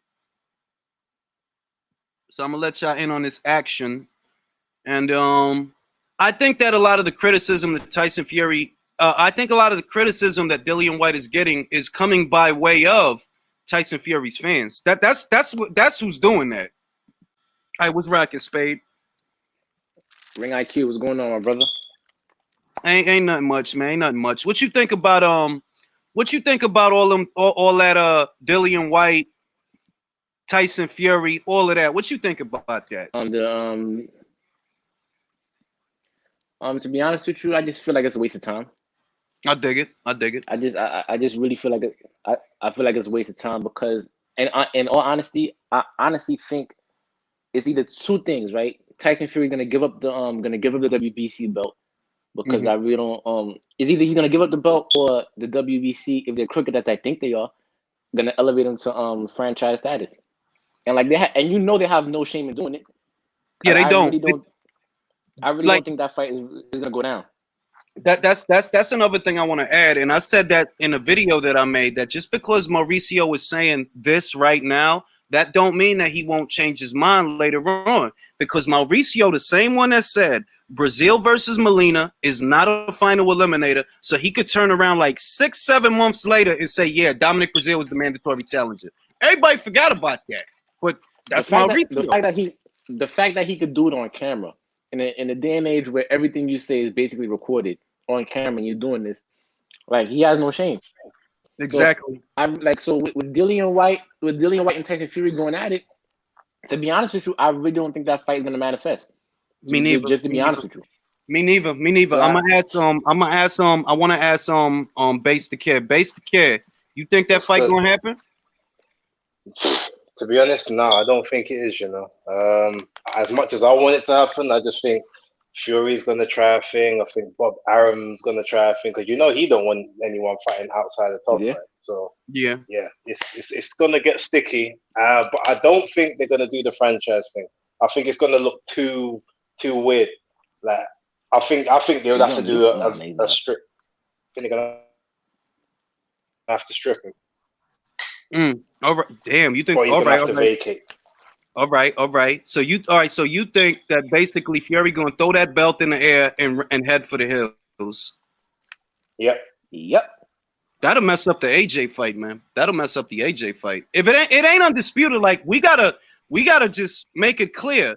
The appeal of Joshua versus Fury is that it would be for the undisputed title fight. And while there would still be money in the fight, it ain't the same thing. Joshua turned around like, man, oh, you ain't got the belt? All right, then you get the hell on because you ain't got the. Y'all know what I want. I want the belt. That's why I was looking If at I Wilder. was if I was Joshua, However, I'd say the same thing. I, But I I think truly Eddie believe, just sees Julius, you're looking at it it as a from big fight. like not so much, but a little bit from a legacy standpoint. But this is Because that was the whole idea. The reason that for the last 3 years, right, we've been going back and forth with different fans, different factions of fans have been arguing with each other is because of the undisputed heavyweight title fight. If it's not undisputed, then it's not the same thing. And that was the whole focus. That was the driving force for Joshua versus Wilder. Now it's the driving force for Joshua versus Fury. If Fury throw that belt in the air, it's like, yo, it ain't the same fight. I'll tell you that. It ain't the same fight. I agree, but do you think that it would still come with a hefty price tag on that fight for a hefty purse for both fighters? Yes, the fight is still Yeah. worth So money. The fight because it's a simple question. If it's a simple question for anybody that lives in the United Kingdom and is a boxing fan, right? If you know that Joshua and Fury are about to fight, are you gonna buy that fight? The answer is yes, a resounding yes. They'll buy it even if it's not for undisputed. They'll buy it. But again, when it comes to this title of undisputed, like physically, yes, if you have all four belts, but like fans of like even if let's say hypothetically speaking, Tyson Fury throws that belt in the air, right? Mm-hmm. And he goes on to fight AJ. That really will look like the undisputed fight, even though technically it's not. It will look like it, but guess what? I would say it will look like it, but at the end of the day, you're gonna have the other guy who then picks up that vacant WBC belt, saying, "No, you ain't undisputed nothing to you." Hold on, man, I can't hear you. Come here, like you need this one to be undisputed. That's true. Can you hear me? True. If let's say hypothetically, Tyson Fury vacates the title, Dillian White picks it up because he's the interim champion. That gives him the perfect precedence to start pushing for that rematch. Like, yo, Joshua, I got the belt, and I want to fight you. I want a rematch. Now we could negotiate for a better purse on my behalf because I have something that you want, right? I have the belt that you want. All right, let me add somebody in. All right, JJ, what's good? Yo, I just wanted to say a little angle you lot ain't seeing it from is Tyson Fury vacates the title, yeah? Imagine Dylan White picks it up. AJ and Fury have the fight anyway, make loads of money. The winner of that, then Eddie's still got he's got one person sitting there with a WBC, and then he can still sell that as undisputed as well. So just another angle. No, yeah. Because that's what I was alluding to. That remember what Dillian White's problem was before. Dillian White didn't like the money. Well, if he has a belt, if he got a belt, he could get more money. He has more bargaining power. So I don't know which would come first. Like let's say Fury vacates the title. Dillian White ends up with the WBC world title, right? Who does Joshua fight first? Does he fight Fury or does he fight Dillian? Fury. I'm thinking take the Fury one because that might be bigger money, and then after that, you can still Eddie Hearn can't really lose in that sense because he's gonna have Dylan White there ready to fight for the undisputed, even if Joshua did lose, and they'll probably have a rematch clause anyway. And then if he does win, then he's got the 2 fighters that are going to fight for undisputed, and he can sell that for massive money. So he can't really lose. But I think he goes with the Fury fight first. I think you go with White first. You think you go with White first? Fury, I but the reason being Fury won't take the fight. However that ends up in the winner fight, Dillian White. But if Fury wins, I doubt. No, White first. Unless I'm thinking exactly. That's why you have to go White first because Fury's going to want all the belts. Fury's going to want all the belts. He's only going to want to fight one person. I'm going to tell you something, bro. I think he goes. This is what I think. I think they would decide. Let's go Fury first, right? Because hold on, my daughter bothering me. Y'all carry. Yeah, it was good. No, I'm saying I think he would have to go White first. Even if Fury Fury would rather get all the belts from one person than he would have to fight 2 people to get all the belts. I think he'd say you 2 fight, and then I'll fight the winner, and then that will be real undisputed. Because that's how Fury is. Now for Matchroom, think about it like this. Think about it like this. If you Matchroom, right, you Eddie Hearn, the reason you would have Joshua fight Fury first is because even if my guy, what's the matter with y'all? Yeah, he used to be the front man for Nevada. Get out of here. All right, they asking me about Kurt Cobain. Why is my 11-year-old daughter asking me about Kurt Cobain? Hey, Julius, after you're done saying what you're saying, I think I'm gonna say the opposite, and I'm gonna explain it. But go ahead. All right, now this is what I think. For Matchroom, it works out better if Joshua fights Fury first instead of White, because if Joshua loses that goddamn fight, we ain't gonna have. If Joshua has all the belts when he loses the fight, we don't have a world champion. But if you keep Dillian on the back burner, like, all right, Dillian, sit right there. We'll give you a couple of easy ones or whatever it is while they fight each other. We still have at least one world titleist. At least one. You can even let AJ fight. Okay. Try and get the WBC. So let me hit you with the I want to rebuttal when the next person finishes. All right, hold on. Let Tony go. Let Tony go. Tony's saying that. So here's how I look at it like this, right? First off, Tyson Fury, if he drops the belt, that tells you he's not going to fight Dillian White. And if he beats AJ, he has no need to fight Dillian White because he's the WBC franchise. He can claim undisputed. He can claim ring and lineal. So therefore, if he's not going to fight White, he's not going to fight White, period. So you're going to lose that fight no matter if White has a title or not. So what to me makes more financial sense is this. You know you can get White and AJ to fight. So you force Fury to either drop the belt or fight White. If he fights White first, you make money off of that as Eddie Hearn. If White wins, then you keep all the money in-house for Undisputed, which is going to bring more money than a Fury versus whatever, because now you really do have Undisputed. So you get White versus AJ. You do that 2 times. Then the winner of that fights Fury for even more money. So to me, it just makes more sense to go White, AJ, then Fury. That's what I was saying, and I don't think Fury would want to fight 2 separate people from the other side. Remember, now hold on. I'm not saying that Fury would fight White. What I'm saying is more of along the lines of if you're Matchroom and you have all your eggs in one basket, right? That you got the WBC champion and you have the unified champion. You can play that to where you have a plan B. That you know what? Let's go ahead with Fury versus AJ. We know that Fury's not going to fight White, but it's not about Fury fighting White. It's about what happens after this, that at least we have a world champion. Because if AJ fucking loses, we got nothing. We got nothing. The belts are going to be scattered. But if we keep Dillian on the back burner, we still got him. Yeah, but I agree. But we don't. But like I said, we can't even guarantee that Fury's going to take the fight if AJ doesn't have that WBC. That's what I'm saying. Like, he's only going to want to fight one of them anyway. So he might not want to until they've got all the belts. Here's my thing. Don't want to fight White. Hold on. We gotta let Beats in on this. In on this. All right. Hypothetical scenario, Beats. All right. Fury vacates the WBC. Dillian White picks it up. So he becomes the WBC champion. How does Eddie Hearn play it? Does he have Joshua fight Fury, or does he have Joshua fight Dillian White for the undisputed? Fight Dillian. You think he'd fight Dillian in that situation? Yeah, he should fight Dillian. Yeah. If you drop the belt, that's on you. No, like right now, the whole ethos of championship boxing is to collect all the belts until you can't collect no more. If you ain't defending belts, if you're not upholding your obligations for mandatories and you're dropping belts, no, like Anthony Joshua's career, right? Like it shouldn't be surrounded by Tyson Fury. Let Tyson Fury do his own thing. You want to drop the belt? You fight in-house with Dillian, right? Wherever you got to do it, in Eddie's backyard, Wembley, O2, wherever it is, and then become undisputed. Let people argue that Fury's lineal, that Fury's the greatest since Ali, but you pick up all 4 belts. So your name is there. You had all 4 registered in history.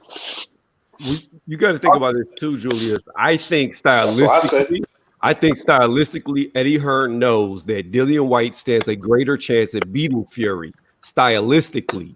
So, and I also think Eddie Hearn knows stylistically AJ has a much greater chance of beating White.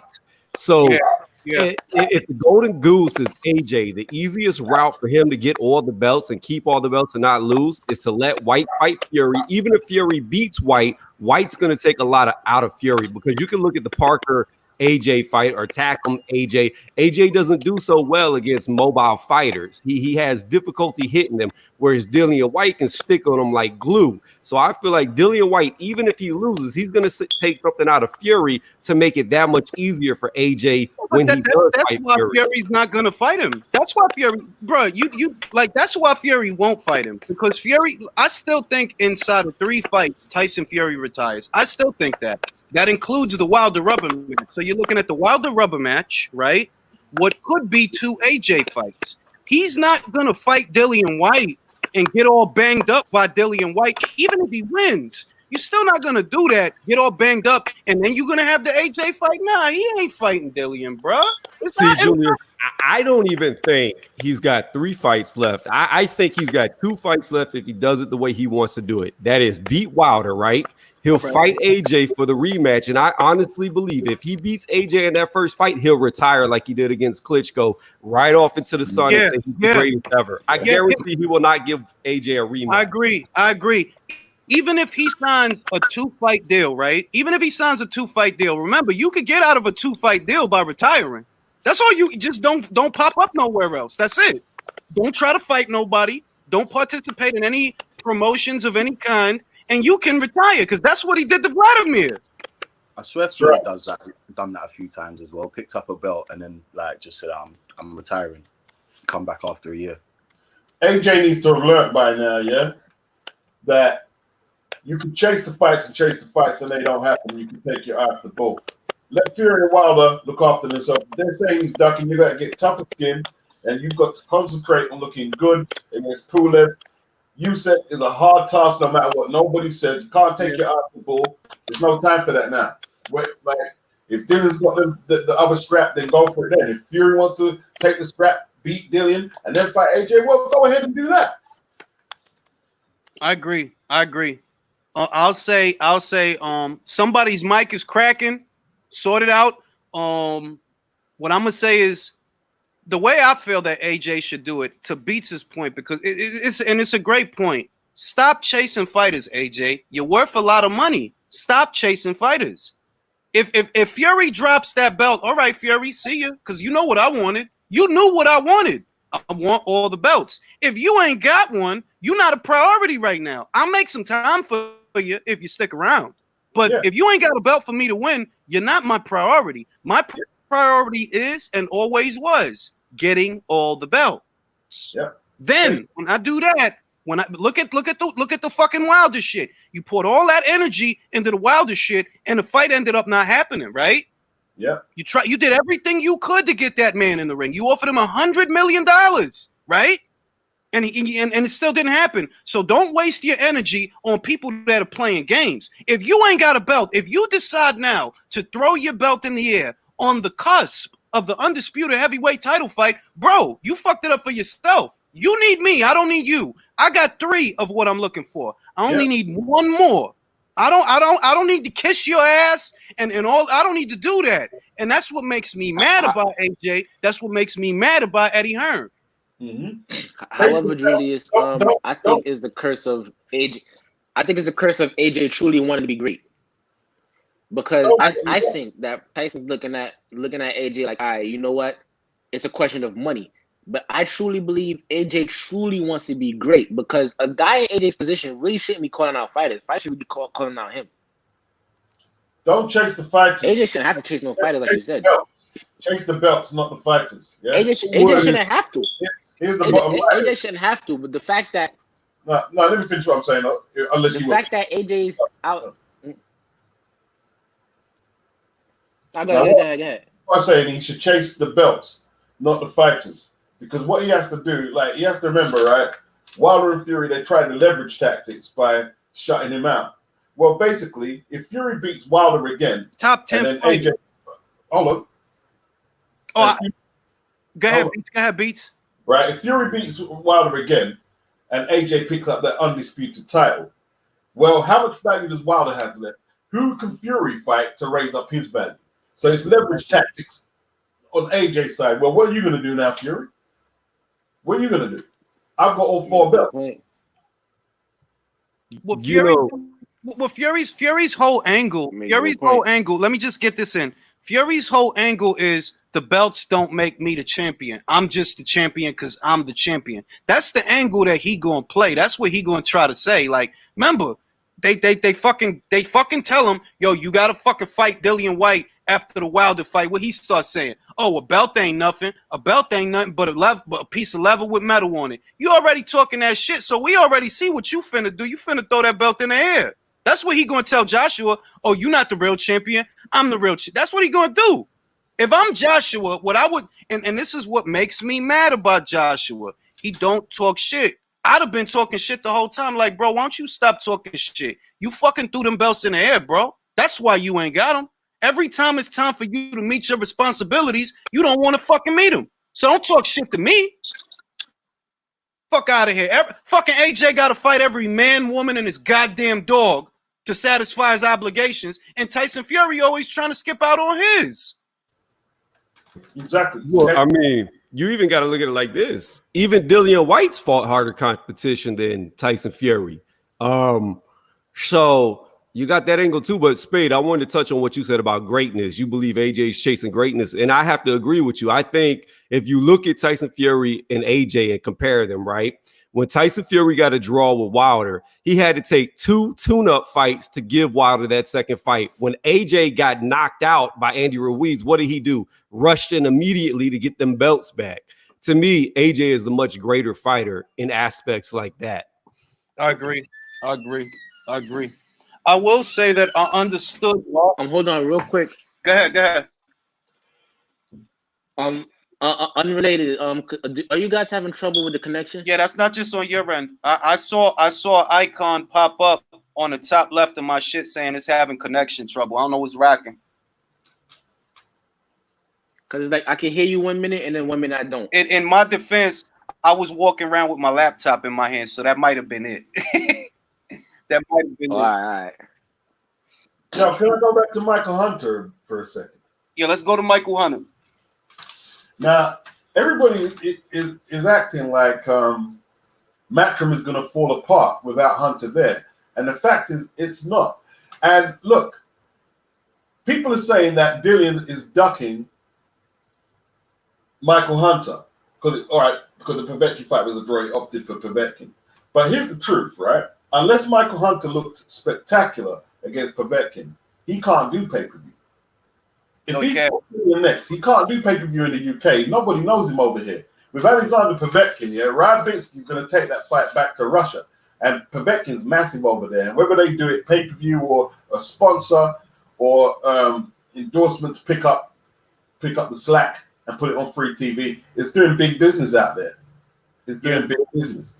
Right? That's what Michael Hunter needed a good win. And what the problem a lot of the people had on the videos I made, they was all in their feelings. Oh, I thought he won. It was a draw. It was registered a draw, right? And at the stage of what Michael Hunter is, there's no promoter who's going to pay him any more worth than the result of his last performance. That's true. Michael Hunter has never done pay-per-view. Hasn't been close to doing pay-per-view. Povetkin's about 2 or 3. What I'm gonna say is, and I'm mad that I didn't, because I talked about Michael Hunter being released basically, or his contract not being renewed. I talked about it, but I didn't even mention that. You know what? If he would have won that Povetkin fight by way of knockout, if he would have won in spectacular fashion, perhaps he would have had a stronger argument. Perhaps. It's just that also it's his position right now. What is his position? Anthony Joshua is spoken for the next 2-3 fights, so we can't get you a Joshua fight. Dillian White is spoken for the next 2 to 3 fights. We can't get you a fight with him either. Joseph Parker, he's stuck down there in New Zealand. Philippe Hrgovic is stuck over there in Croatia. We don't have nothing for you, Michael. What we gonna do? We gonna have a rematch with Bacoli? What we gonna do for you?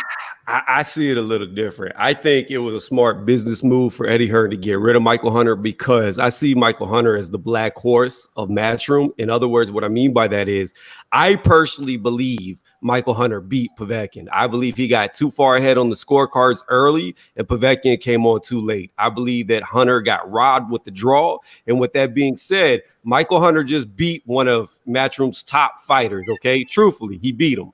So you've got a guy who can't sell tickets, who can't sell pay-per-views, that's now in your stable, that's a threat. So if you get this guy who can't sell and he beats your top dogs, well, now your top dogs are gone and you got a guy that you can't make money off of. It's only smart to get rid of him and let him do whatever he can do somewhere else and build his name up. I'm gonna say this. So let me get this in Beats. Let me get this in Beats, and I'm gonna pass it to you. Yeah. Even if it were the way you say it is, right, that they view him as a dark horse and a threat, you better off having him on your side so you can control him than letting somebody else control him. If you send him to Top Rank, what's Top Rank gonna do? They're gonna try to sick him on Joshua. That's what they're gonna try to do. So Right. if you want more control over that situation, you don't send him somewhere else. Right, but listen to what you just said. Joshua and White are probably going to be tied up for the next 3 fights. So that's an issue that you have to deal with a while from now. Like, you see what I'm saying? Like, to me, because your other big marquee fighter is Usyk, and I believe Michael Hunter will beat Usyk at heavyweight. I don't think Usyk's going to pan out. I don't think he's going to pan out as a heavyweight. I think he's a cruiserweight, and that's where it stops. Usyk looked very bad against Chaz. I was just eating hot dogs 2 weeks ago and selling cars, Witherspoon. So, and you got to understand too is Michael Hunter is naturally a bigger man than Usyk. Michael Hunter had to cut a lot more weight to get down to cruiserweight, and with Michael Hunter at heavyweight, now he's fighting where he's naturally supposed to be. I'll come back to talk in the future with y'all. I no problem. Right, All right, let me pass it over. Let me pass it back to Beats real quick. All right, Beats, what you got to say to that? Well, the whole point is the Zone and Matchroom, they're bringing in fighters to bring revenue to the table. They're not going to sign Hunter to a free fight deal. And if he's doing really well, scoring spectacular wins, they're not going to minimize his options because that hurts them. Bottom line, that hurts them. Michael Hunter was in the shop window against Povetkin. Povetkin is an Olympic gold medalist. Povetkin's already got a name, even if it's the notoriety for all the drugs he took, right? Povetkin's a big name. If you are going to get big fights, right, and you're fighting a stellar name, you better either look really good in that point. And listen, you can say it was a draw, it was a robbery. It wasn't a robbery, man. That's going too far. And he didn't look that good. He didn't look that good. You're fighting a 40-year-old guy, right, who didn't look good against Huey Fury, right? This is Mike's opportunities. If anything, Povetkin's last 2 performances haven't been that good, right? But he's a name already. Mike was in the shop window. This was his opportunity, and he didn't get the job done. That's the bottom line. He didn't get the job done. I'm a side. Now, this is what I'm gonna say. I endorse the draw, by the way. I'm not playing the fence when I say I endorse the draw. I'm saying, yeah, I agree. It was an evenly fought fight, and I agree with Beats in the sense that I felt if Michael would have smoked him, if he would have smoked him, then they would have had a stronger reason to keep him. But they're trimming the fat because of the COVID. They're like, we got to get rid of the shit that we don't need. We can't afford to keep all these guys because a lot of these guys, we don't got nothing for them to do anyway. If you keep Michael Hunter, say they kept him, what's the next fight you going to get Michael Hunter? Who is he going to fight next? Dillian White ain't worried about no motherfucking Michael Hunter. Like you could go ahead, call him out. Dillian White ain't worried about you. He's on the cusp of a title shot. He's not worried about you, bro. You don't have a bigger name than Povetkin. You don't remember. Can I interject real quick? Go ahead, Base the Kid. So I just want to say, with regards to that I agree with what you're saying, and I even agree with what you're saying, Beats.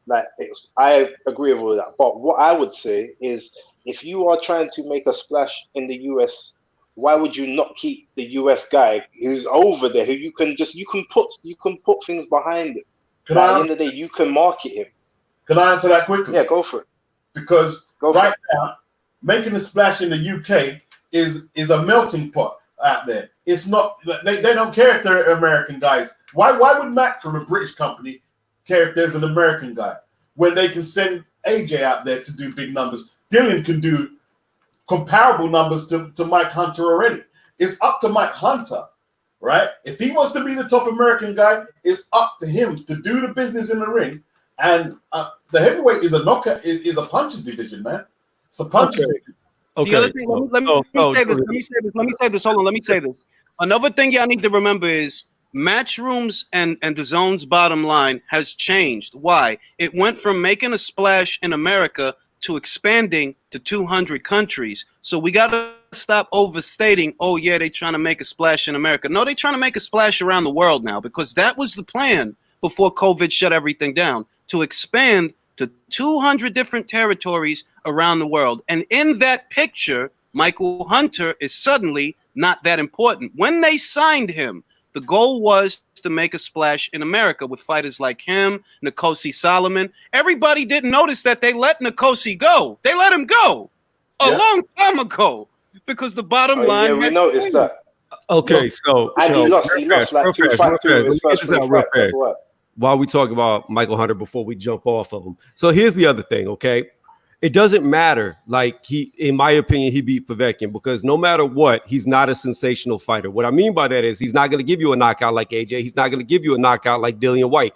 Most of his top tier fights are going to be close fights, and he's going to edge people out if he wins. So his marquee name is not going to grow even if he beats top tier opponents, because he's going to barely be beating them to where somebody could give a draw that wasn't deserved. So again, you've got this guy who's not going to sell, who's not going to put asses in seats. And if he beats your top fighters, his name's not going to really grow because of the way he's going to win. So there's no real money to make with him. So why even keep him? That's my point, Tony. That's my point. You could, if you market him as the underdog. You just have to market him. I don't think it's going to work. Can I answer Tony quickly? Here's the point, though, Tony. Yeah, like ethically, like for Eddie to have fighters on his promotion, he has to have a certain code of ethics, right? So even if Michael Hunter is not a big seller, if you got the W and deserve the W against Povetkin, right? How is Eddie going to justify putting Povetkin in a pay-per-view fight before Hunter? He couldn't, because Povetkin has lost. He's got an L on his record. Hunter has a W. Well, hold up, Beats. Let me counter that real fast. The same way that Chisora sells out in England with a whole bunch of losses, the same way that Dillian White sells out in England with a loss to AJ. When you say Everybody calm down. You're skipping over too many points when you say that, right? Chisora currently has big knockouts against my guy. Right. Listen to what you just said. Big knockouts. It's not the same. No, but what you're saying then is not the same scenario, right? No, but you're proving my point by what you just said. No. He's got sensational wins. Michael Hunter's never gonna give you that. Michael Hunter will never. Can we agree on this? Can we agree on this? Let me say this. Do you guys think, I'm gonna ask y'all both individually, had Hunter knocked out Povetkin in spectacular fashion, do you think he still would have been with Matchroom? Yes. 100%. Yes, because that would give him a sensational win. Right. So basically, you've answered yourself. And here's the thing. Let me finish my point. What I was going to say. Right. What you have to remember, right, is Derek Chisora has a long history with the British public. There was a stage when Derek Chisora was single-handedly holding up Box Nation for Frank Warren.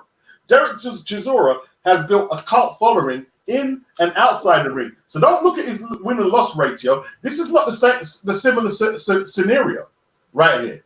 What we're talking about is Michael Hunter and Povetkin in a crossroads fight to get to the next level. If Michael Hunter had got the W, Eddie Hearn could not justify pushing Povetkin into a pay-per-view against Dillian and leaving Michael on the sideline. He couldn't justify it.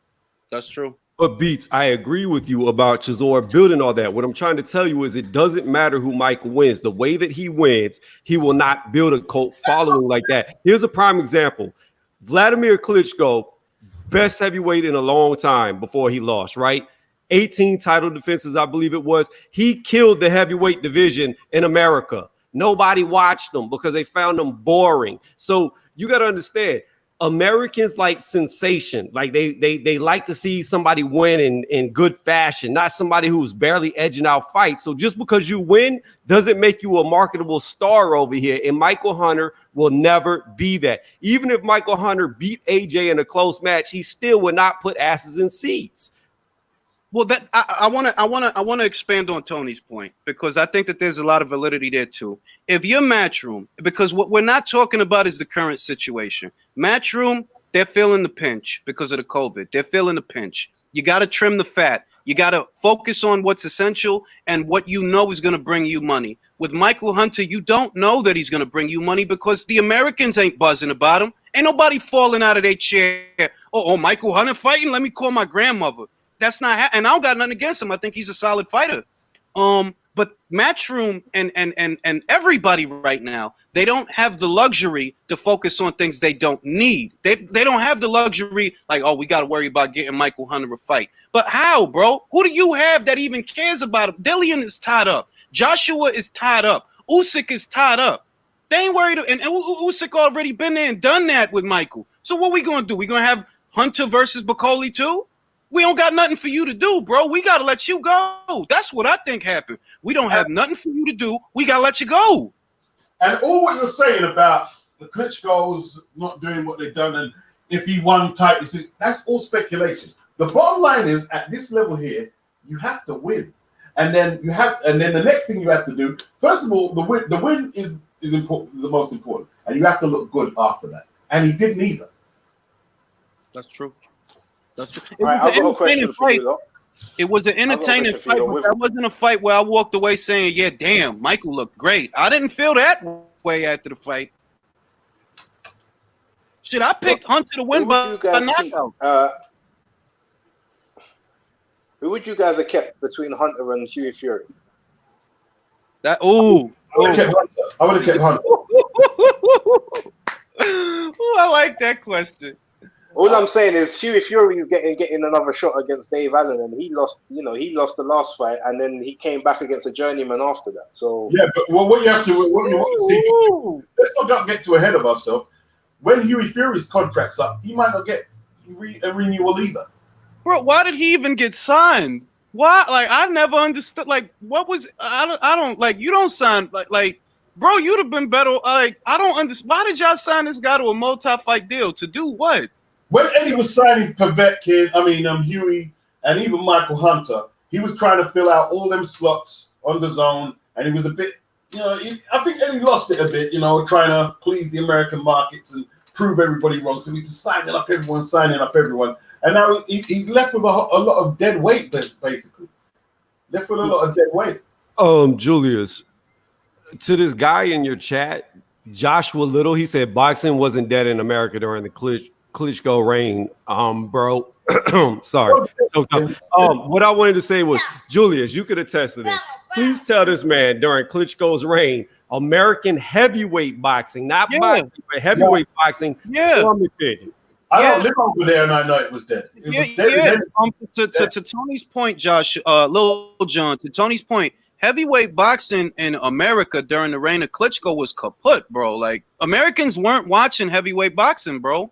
That, like, no, it was too many consonants in the names. Povetkins and Warziks and Pula. It's like, who are these people? That's how America was treating them fights. They was good fighters. They still are good fighters. But as far as America's stake in the heavyweight division during the Klitschko era, they wasn't watching. Nah, they wasn't watching. The biggest American heavyweight title fight was Seth Mitchell versus Jonathan Banks. At that moment, heavyweight boxing was dead in America. Yeah. Dead as anything. You think that the Americans was falling out of their chair over Calvin Brock? Chris Bird? Like, nah, man, they wasn't watching them fights. Brian Jennings, no, they wasn't watching them fights, man. 100% dead. No, how anyone could disagree with that is quite remarkable. Actually, it was 100% dead. There's no doubt about that. Like during that, it's not, and more importantly, we keep forgetting that the Maypac era was paralleled by the Klitschko era, the era where the Pacquiao fans are mad at the Mayweather fans and vice versa. That's what the American focus was on, the welterweight division, Manny and Floyd. That's what we was watching. Yeah, that's how dead it was. They were like concentrating on welterweights. Honestly, even the super middleweight division, when Andre Ward was having his run at 168, the Americans wasn't watching him like that, bro. They was watching Floyd and Manny and Cotto and Canelo and all of them and all of that. That's what they was worried about. Anything above, well, I'll say anything above junior middleweight, they wasn't watching like that, bro. They wasn't watching the middleweights like that. They wasn't watching the super middleweights like that, let alone the heavyweights. They were worried about Floyd. So, yeah, to Tony's point, yes, heavyweight boxing during the Klitschko era in the United States, not the world, but in the United States, yeah, the Americans wasn't watching that shit. They wasn't. They weren't. They wasn't watching that shit. Now, what I'm going to say as far as Michael is I'm glad that the kid said what he said because that raises a valid point. How do you keep Huey Fury, but you don't renew you don't renew Michael Hunter's contract? Huey Fury's probably got a couple more fights in his contract. That's probably why he's still there right now. That's a fair point. I don't see a Huey Fury surviving during COVID on Matchroom and DAZN. I don't see it. That's a fair point. That maybe he has 1 or 2 fights left in the contract, and then they won't renew his either. That's a fair point. That's a fair point. It's not like they're not still signing fighters though, because they just signed a young guy. They just signed a fucking young guy. What's this kid? The amateur kid, Mark. He's gonna be making his pro debut real soon. Kid's got a big fucking mouth. The kid. He's got a huge. I'm not saying he talks a lot of shit. I mean, literally, the kid's mouth is really fucking big. Don't get me wrong. There's better examples than Huey. Dave Allen would be the better example. Yes. Why is he still there? Why is he like who's he fighting? It's supposed to be Dave Allen versus Huey, and Dave's even trying to pull out the. Yeah. Why is he still making money? But this is the thing with and Dave. Dave Allen also picked Ruiz to win that rematch as well. So if it comes to that theory about being loyal, he definitely weren't loyal either. He's this side of the ball. Yeah, but Dave, you can't put Dave. You can't put Dave. And I'm not making excuses. This is what I think is going on. Dave has more of a following than Michael Hunter. Can we agree on that? Way more. Yeah. Way more. Yeah. So how they're looking at it is they're trimming the fat. That yes, Dave Allen is nowhere. He's not on Michael Hunter's level. I wouldn't say. I'd pick Michael Hunter to beat him 7 times out of 7. Right? I've got one saying that pisses a lot of my subs. Few of my subs. Dave is one of the lads. Dave is one of the lads. Yeah. So he could say something about AJ, and they won't really, say too much. It is what it is. One of the lads. Matchroom is trimming fat. That's what they look to be doing to me. And Matchroom's bread and butter is in the United Kingdom. So what is Michael Hunter to the United Kingdom? What is he? Like, come on. Unless he punches like Tyson, nothing. But I think he's got more of a following over here than in the UK, in the US, especially after the Bacoli fight. I've always said to myself, I think these American fighters, if they came to the UK, they'd experience more fame and popularity than they would in their own country. 1,000% with you. Yeah. Like people like Jorge Linares moved here for a little while. I know he's in Japan now, but he'd rather live in Japan or the UK than in America because business-wise it works out better for him. And nobody notices that. I'm so glad Mo said that shit. Look, Jorge Linares has been based out of Japan for a while now. You would think a lot of people have this perception that the best place for a Latin American fighter is always the US, but Jorge's over there in Japan. Oscar Rivas is up there, and Eleider Alvarez is up there in fucking Canada. All right, the world is changing. Boxing is more a world sport than it's ever been. And a lot of people are realizing, look, there's a lot of other markets out there besides the United States. You can have Michael Hunter over here fighting every man, woman, and his dog, and it won't get him anywhere because the Americans are tough critics, and frankly, they're stupid. Yeah. Michael Hunter only fought over here once, and it wasn't on a Matchroom card. He beat Bacoli on a Channel 5 card, and nobody really watches Channel 5 except diehards like me and you. Yeah. And That's true, but the other fight was in Monte Carlo when he was a Matchroom against you. Yeah, I believe that was Ustinov. He fought in Monte Carlo. Yeah. And he looked good. And he looked good in that fight, by the way. He looked sharp. He looked real good in that fight. But it's not a big card. Like the Americans were paying attention. Yeah, but here's the thing: it took him about 7 or 8 rounds, and Ustinov kept pushing him to the ground on the ground because you can because of the size difference. It didn't hurt, and he won. But if you watch Joe Joyce against Ustinov, he missed a lot of shots, but within 2 rounds, the fight was finished. Yeah, but you know what was good about the size differential made it an entertaining fight because Ustinov is one of these big lumbering lummoxes, you know what I mean? Like huge guy. He makes Michael Hunter look small. He makes Michael Hunter look like a fucking middleweight. And Michael looked all right. It was entertaining. No, you're right. But with Ustinov, like even though you're saying he was pushing him to the ground, no, Hunter was intentionally going down. So Ustinov, he was. He was smart enough to his energy. He was tactical. Yeah. He was smart enough not to try and wrestle him, and he was intentionally going down. But you could see the size differential, and it took a lot of rounds. But here's the thing: the bottom line is right. If you're a small heavyweight who doesn't have that dynamic punch and a big following, you can get. There's a good chance that you may be neglected if you don't have that following, man. You know, like Usyk, he's got a following. He's an Olympic gold medalist, and he was a former cruiserweight champion. You know, maybe if Hunter had beat Usyk, it could be a different story right now. But here's the thing: you guys, not saying you guys in the thing, you could complain about Hunter, but in his two pivotal fights, a draw and a loss. Yeah. And he hasn't got the world title level yet. But we agree on that. We agree that I feel if he would have won the Povetkin fight emphatically, he'd still be at Matchroom. They would have renewed his contract. But they're looking at him. They're looking at what's going on in the world. They're looking at their financial situation, and they're saying to themselves, do we need Michael Hunter? Is he pivotal to our bottom line? I'm not saying he's a bad fighter. I think he's a good fighter, but marketability. We were just talking about this on a previous live, and when Battle asked me how would I sell Michael Hunter if I was a promoter, how would I sell Michael Hunter? How would I market him? Yo, I drew a blank. I like you. I would. You would have to do some Predator like previews and shit because that's what he comes out to the ring with the mask. Yeah, but that shit ain't gonna work. That shit ain't gonna sell tickets. Get Arnold Schwarzenegger to do previews for him. You know what I would do? Like if it was, let's say if there was this COVID, I'd send him back down to cruiser. Go pick up a belt or maybe 2, then move up. See, and I disagree with that, Beats. I disagree. I think Michael Hunter was too big for cruiserweight. I think naturally that's why he looked bad against Usyk because he was weight draining himself too much. I think he looks better at heavyweight. Remember, he started as a heavyweight. He was in the amateurs as a super heavyweight. Cruiserweight's too much of a toll on him. He's not big enough for the heavies, man. This is what I'm saying. Like he's a small heavyweight. He's a Povetkin. He's a Povetkin in dimension. Yeah, he's not. But Beats. He's not big enough for heavyweights, but he's too big for cruiserweights, I believe. You know, this is what he's Jeff Horn. He's Jeff Horn. Yeah. He's Jeff Horn. He's too big for welter. Kell Brook. Yeah. I've heard people big up the Povetkin performance and he's done this, that, and that. But like some people are saying, AJ struggled. And listen, the bottom line is when AJ connected, it was done. Put him out. He put him out.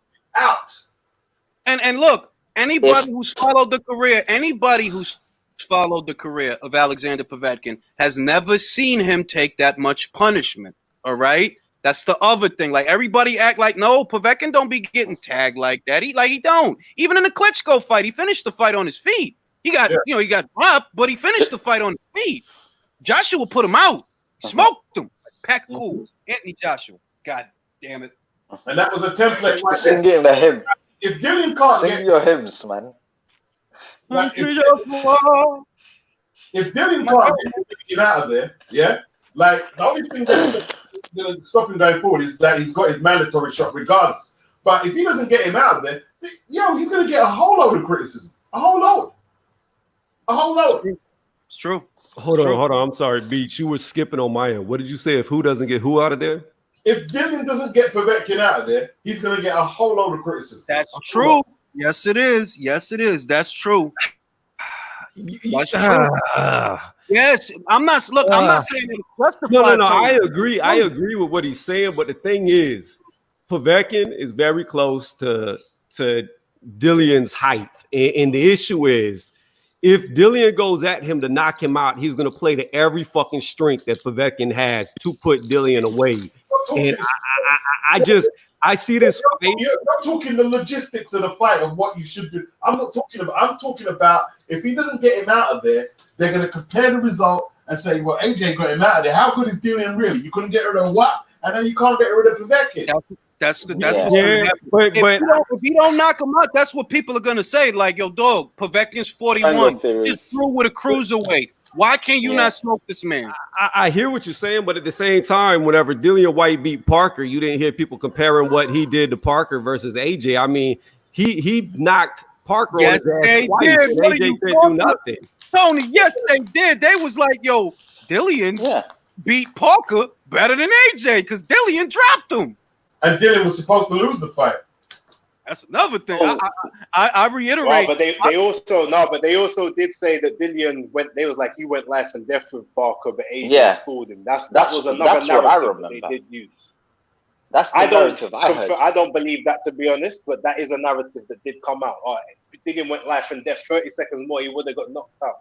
So I remember that. Yeah. I remember that. That if there would have been a little bit more time in those final rounds, Parker would have got him because Parker started coming on.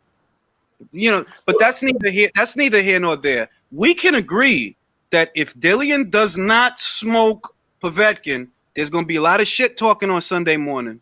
A lot. I'm telling you, they're going to say, yo, Fury shouldn't fight this bum. You know what I mean? Fuck this bum. That's what they're going to be saying. I mean, I agree, but I think if Dillian White goes in there looking for the knockout, it'd be the dumbest thing he ever did, and he might get knocked out his damn self. Bro, he's going to fight him like Rivas. If we're going to get into brass tacks, I think he's going to treat Povetkin like he treated Rivas because the height differential is about the same. Stay behind your jab till the mid-rounds roll around, then start laying into him. Once Povetkin starts to gas, it's open season. You just need to survive the first 5-6 rounds. You got him. But I reiterate, he better. Yeah. Hello. I think he's gonna do with Povetkin what he did with Rivas, but it's gonna be harder because Povetkin is like a metronome. Them first 3 fights, he's moving side to side. He's looking to slip and hook. That's what makes it a great fight. That Povetkin, at least for the first couple of rounds, he has a legitimate chance of hurting Dillian. After the 5th, it's Dillian's fight to win.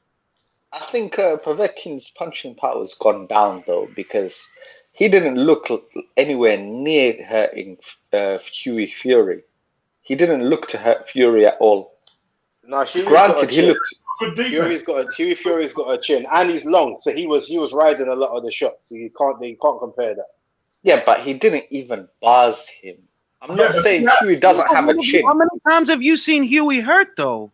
Yeah. He got buzzed against Pulev. Pulev buzzed him. He didn't get hurt. No, he got his eyes split. He never got hurt at all. Pulev didn't really hurt him. I've never seen Hughie have the noodle legs in any fight.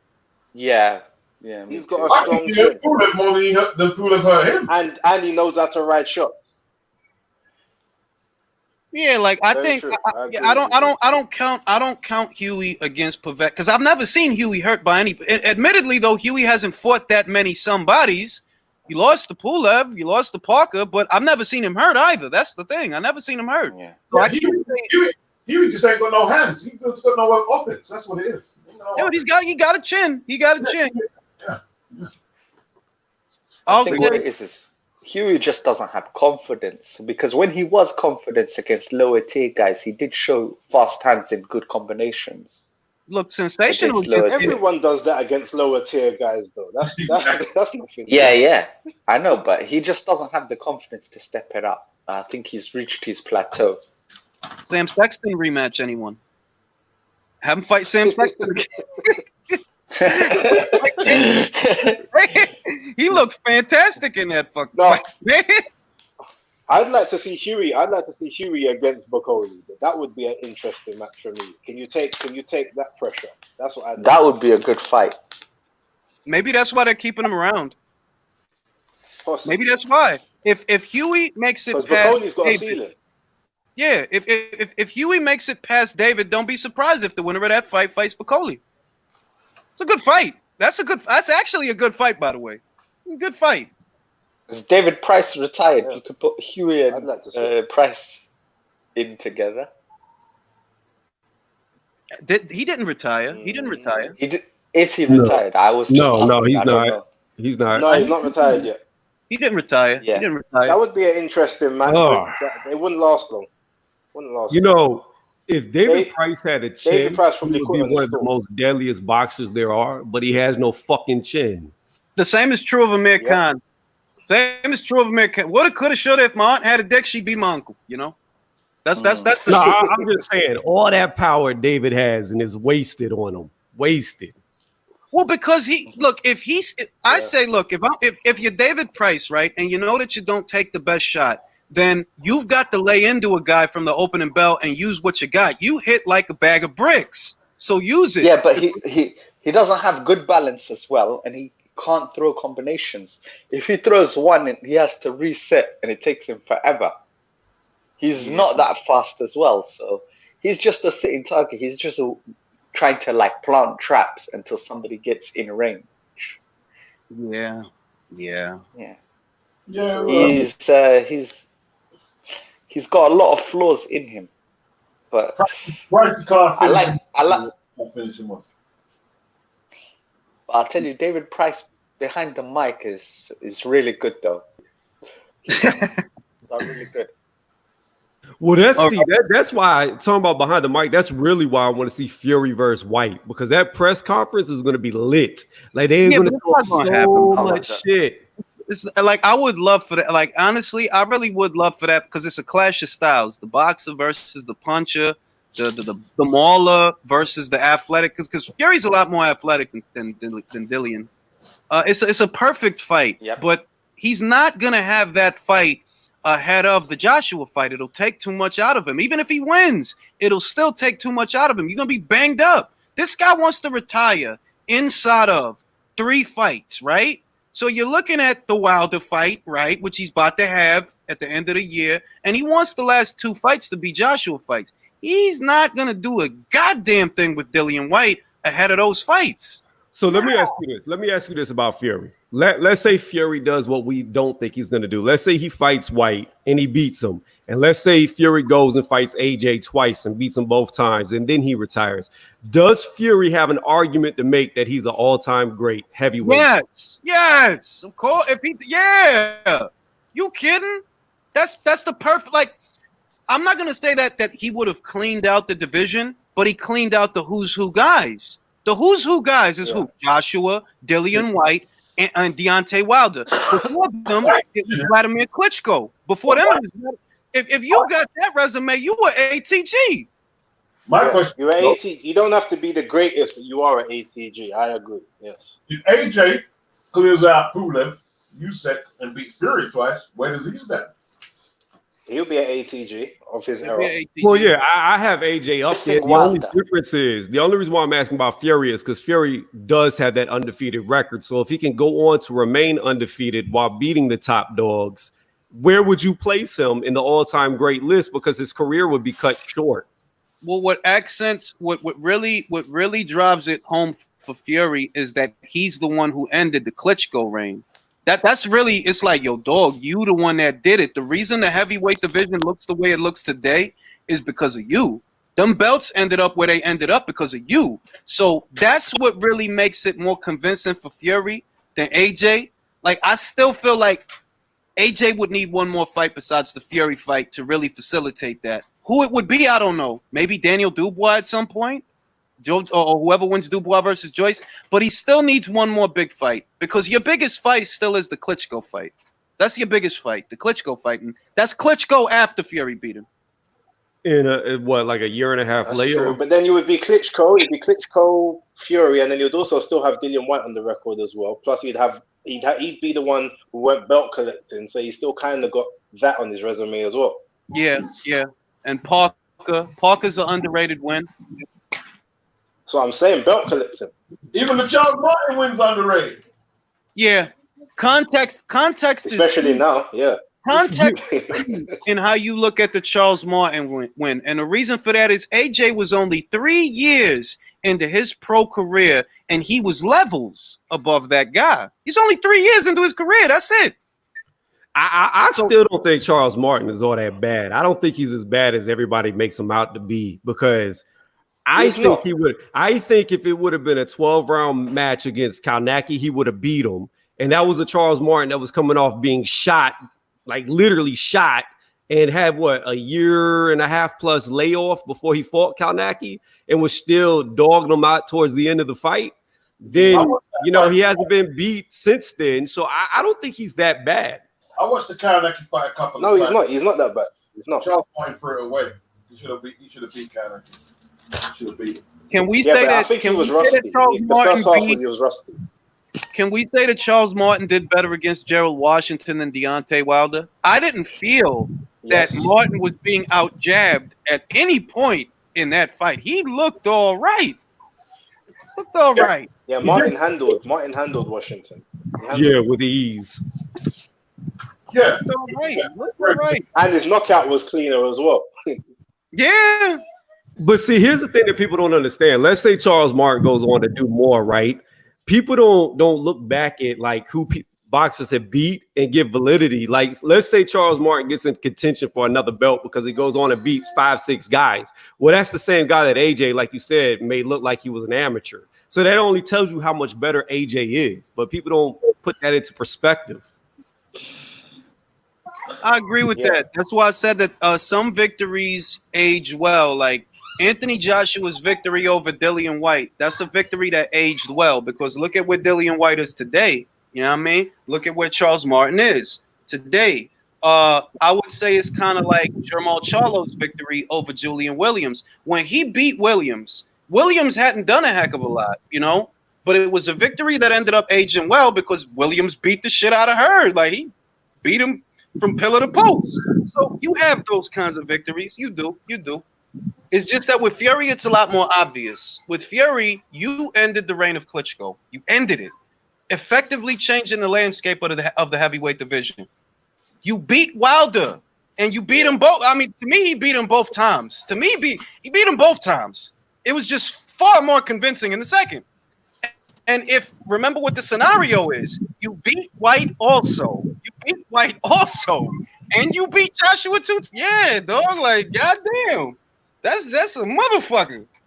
You basically cleaned out the division. Yeah, Da Vinci Code. Crap, that Da Vinci Code, Joshua. Get with them belts, bro. Get with them belts. If you drop them belts, it's up to Joshua to go in there and pick them out of the garbage like he did that last time. Yeah. I mean, honestly, like if it happened that way, I think Tyson would have an argument to go down in history as at least the number 2 heavyweight of all time in the UK. At least the number 2. He can't be less than number 2, dog. I think he has an argument to be number 1 all time. UK heavyweights. I know everybody thinking about if he beats AJ. If it happens that way, if the scenario happens the way you said it, he beat Vlad, we know. He beat Wilder 2 times, and he's set to beat him for a third. He goes on, he beats Dillian, then he beats AJ 2. Yo, dog, that I think he have a credible enough argument to be the number 1 UK heavyweight in the history of UK heavyweights. The 2 performances against Holyfield, Mercer, Rudder. He's got to do more, bro. Bruno. I don't know. Because when Lewis Beats, you said it the other day. You thought Mercer won that goddamn fight. Yeah, but Lennox got the W, though. Lennox did get the W. Yeah. But I mean, Lennox Lewis, though. Hold on. If we're going to bring up Lennox Lewis, I mean. One sec. Let me just finish quick. If we're going to do that, Ring, I thought John McDermott beat Fury as well. That's true. That's true. Yeah, that's true. I thought. Yeah. All right, it balances out. It does. Yeah. All right. Number 2 though. Can we agree on that? Maybe Number 2 all time. All time British. You know what I mean? We got Tommy Farr. We got Frank Bruno. Yeah. He could be number 2. Yeah, number 2's fair. Yeah, I'd give him number 2. I'd give him that if he did what you said. I think that Tyson Fury would be way above Lennox Lewis if he beats White and Joshua, way above. You talking about Lewis, who got knocked out by Rockman. Lewis has got, and in his greatest wins, if you want to bring up Holyfield, if you want to bring up Tyson, etc., even like Oliver McCoy when he came back and beat him, they were past their prime. Like his greatest wins are against guys who are past their prime. I give Lewis, like, to me, my opinion is Lennox Lewis has got the greatest jab of all jabbers to ever box. That's where I place Lewis. But hey, you can disagree. You can disagree.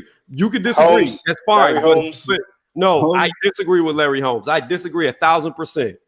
But it's okay. We could do that. It's opinion based. But I just think that if Tyson Fury goes undefeated, he's got a better stake than Lewis because he's beating the top guys when they're at their peak. I'm gonna ask all the Brits on the panel. I'm gonna ask all of y'all. Okay, you give Lennox credit for the Tyson victory, yes? Yeah.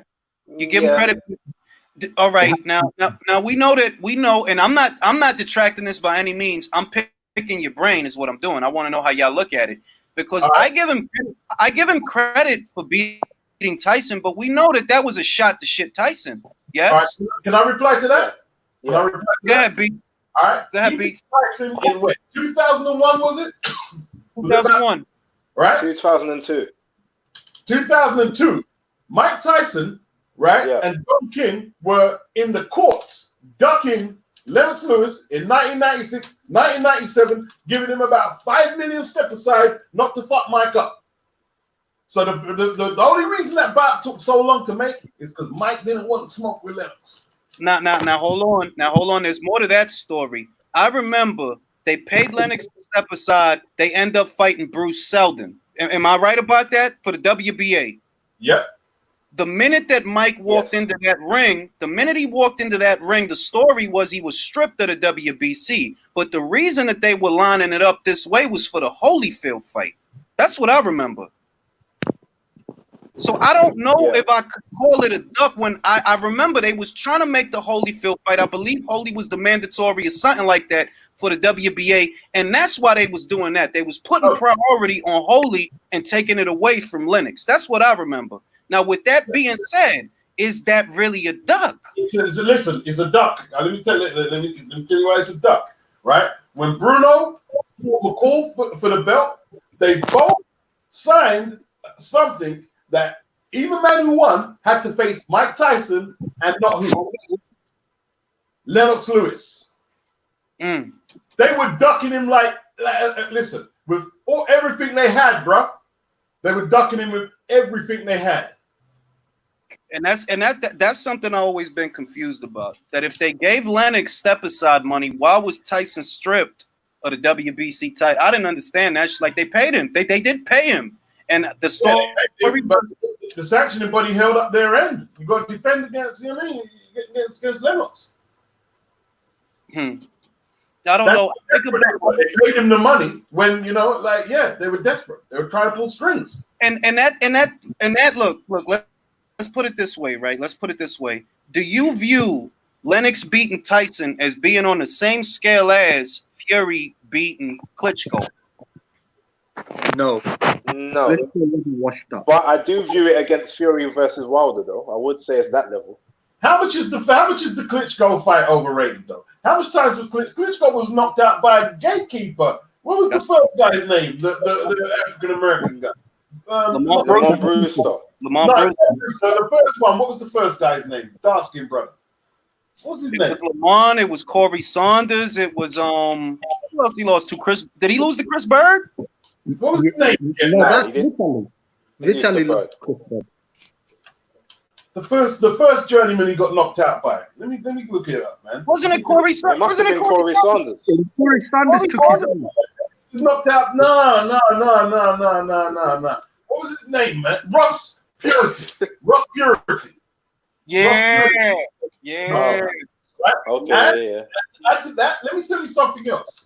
Klitschko had another fight with Touch of Sleep. That's his name. What's his name? DeBarrio Williamson. Williamson cut his eye out. He decked Klitschko. It ended up as a no contest, and Klitschko was bailed out of that fight, bro. He was lucky that fight. No one knows about it, right? No one can fight Touch of Sleep. DeBarrio Williamson, right? So listen, he ended his reign. Yeah, he did end his reign. But it's not act like Klitschko was invincible. He's been touched before. No. Yeah, but that same argument can be made about Lennox Lewis. Like a lot of people believe Lennox Lewis was bailed out against Klitschko over a bullshit cut on his eye whenever he looked to be dominating Lewis. On top of that, like I said, you got Lewis getting knocked out by Oliver McCall. You got him getting knocked out by Hasim Rockman. So, I mean, that same argument can be used against Lewis because Lewis has got suspect losses on his record. But that, I mean, he was still a great fighter, though. No, yeah, because they're both great fighters. But I'm saying that this is what I mean. All right. Tyson Fury effectively changed the face of the heavyweight division because for all the things that happened to Klitschko after the Purity fight, the Brewster fight, the Saunders fight, after all of that, he went on the reign for a long time. Well, think about this. Think about how easily Tyson Fury beat Klitschko, and then look at how hard it was for AJ to beat him.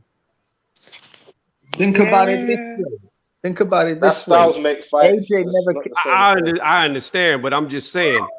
AJ stopped when Fury beat Klitschko, he beat a Klitschko that was on a long reign, who was ready to fight, who was going good, no breaks in competition. He beat him with ease. When AJ fought Klitschko, it was a defeated Klitschko who was coming off of a 1.5-year layoff and then goes to war with him. It wasn't a 1.5 years. No, AJ beat the hungrier. AJ beat the hungrier Klitschko than Fury. It was a 1.5 years left. It was not a 1.5 years left. How long was it in between fights between Fury and No, Tony, this is where you messing up. It wasn't a layoff. He was in the middle of a camp for Fury. Fury bailed on him. But Fury, Klitschko wasn't on the camp. I understand that he was in the middle of a camp, and I understand that that's whenever Fury bailed and then Fury got popped. I understand that he was in camp, but however, sparring in camp is different than getting in front of somebody and competing on fight night. For him to have fight nights, there was what, a 1.5 years break? Okay, let me. Yeah, but which is the longest break he had from professional fights in a very long time. So you can't say that there wasn't a long span break before AJ fought him. My point is, Fury beat him easier. He beat him with ease, and AJ went to war. Yep. Okay. Yeah, that's my point. You're pro for 3 years and a bit. And Tyson was, what is it, 6 years in or something? 6 or 7 years in? You could argue that. That's true too. That's true too. Let me add something Tyson was further along in his career than AJ was when he fought Klitschko. How long had AJ been a pro? 4 years? That's it. Yep. Yeah. I think he was like, but anyway, let me add something else, right? Fury ducked the rematch. He ducked the rematch because he didn't want to fight a hungry, ready to go Klitschko for a rematch. A Klitschko who was going to let his hands go. And AJ, fine, he struggled with him, but I never seen, Klitschko as hungry to win and as determined to win. Normally, if he went down in that 4th round, he wouldn't have gotten back up normally. He would have felt sorry for himself. AJ cleared up Fury's mess. Fury was supposed to rematch that and finally get rid of him. Hey, listen, people keep saying he changed, he opened up the division. No, he didn't. For him to open up the division, he beat Klitschko once. You have to do it again and finally get rid of it. You didn't do it. AJ did that. Right? Man, I'm still. AJ did that. Look. It's still, no matter how you look at it, AJ came and played cleanup. Fury beat him. He ended the reign, and he did it with ease. It's just like let's say something happens with Tyson Fury and Deontay Wilder where they don't fight, and Dillian White fights Wilder, right? If Dillian White comes in there and knocks out Wilder again after Fury did it, it loses its appeal because he's already out. Yeah, I mean it's fair. It It's does, fair. Like but I understand. Let's Look, go I back to understand. Klitschko. Let's go back to Klitschko real quick. All right. I'm saying with that, he didn't. We can tell Klitschko didn't really think that Tyson Fury was anything special. Let's be honest. Like Tyson Fury actually shocked him. But that doesn't matter. You He can't thought AJ was a. I'm not holding. Fury was anything special. He thought that AJ was dangerous. That doesn't take away from Fury's victory over him. Wilder didn't think No, Fury. I'm not saying that. What I'm saying. No, I agree. But what I'm saying is because Klitschko knew AJ was extremely dangerous, he was a lot more prepared and hungry for that fight. That's what I'm saying. Klitschko and Fury, the Fury that Klitschko had was a more. He was sort of this is just okay. Let's go further. Let's go further. Let's look at the one man who beat AJ, Ruiz. Do you think Ruiz in a million years would stand a chance against Fury? That's a triangle theory, bro. No, I'm not even going off of that. I'm just saying when you looking at same style fighters, Fury looked better. When you're looking at the guy who beat AJ, what chance would he stand against Fury? He could possibly win because guess what? Fury ain't got the necessary power to keep him off, and he'll take the punishment to come in to let off his fast hands. He'll take the jabs and the right hand. How is he going to possibly get in there and do some damage? Ruiz couldn't take the jabs whenever AJ stayed on the back foot in the second fight. Ruiz could not find a way in, and Fury is a hell of a lot. That's not Fury. Fury's jab is not stronger than AJ's. Fury is 100 times faster than AJ on his feet. No, he's not. No, he's not. No, he's not. No, he's not. No, he's just herky jerky. No, he's not. Dude. No. He's not. Oh my God, yo, AJ is slow when compared to Fury in movement speed. Come on, bruh. Now y'all are being way biased. Now y'all are gassing AJ up. AJ is a great fighter, but he is not fast. No, here's your problem. You were trying to make a point, but you wanted to make it like there was such a big disparity. If you just said he had quicker feet, I wouldn't have said nothing. But 100 times? Yeah. It's called facetious, but the point is, he doesn't have the same power to gain the respect. If Andy Ruiz could not cut off the ring on AJ, who is slower, then there's no way he's going to cut off the ring on a guy who's taller, longer, and faster. Okay, now I'm going to say this to your point. He respected AJ's power. He respected AJ's power. He might respect Fury's power the same. Valine would have never did to Joshua what he did to Fury. Valine would have got knocked out. Period. So if we're gonna play that game, it works both ways. At the end of the day, what I'm looking at is who was the guy when you beat him. Who was the guy? So the reason that I give Fury credit, the credit that I give him is because when he beat Vlad, that was the unified heavyweight champion for a long time. A lot of title defenses. He fought a lot of top contenders. Fury ended all that. So that's what I'm looking at. When Fury beat Vlad, it really mattered. When Lennox beat Tyson, Tyson wasn't in his career where Vladimir was in his career. He wasn't. So I look at the Fury beating Vlad as being a better win than when Lennox beat Tyson. I'm not saying it's Lennox's fault. I'm just saying that Tyson obviously wasn't who he used to be. He wasn't. Hold on, but didn't Lennox beat Holyfield first though? Yeah. Right, so therefore Holyfield is the comparison to Klitschko, not Tyson, because Tyson would be the Wilder, because he beat him afterwards. Fair enough. I'll take that. The parallel for Klitschko will be Holyfield. I'll take that. Yeah, we'll see what's the better win there, Holyfield or Klitschko. What's the better win? I'd say Holyfield, man. Holyfield had that resume. He had the ranking. Yeah. And he was a champion, all that. Yeah, I'd give it to Holyfield. I'll take that. But this is why I don't get passionate about that one. I just say, if you're talking about all-time greats in British boxing, Lennox, if it were to happen that way, because it might not. Let's be honest. Fury don't have Fury is not a stable person.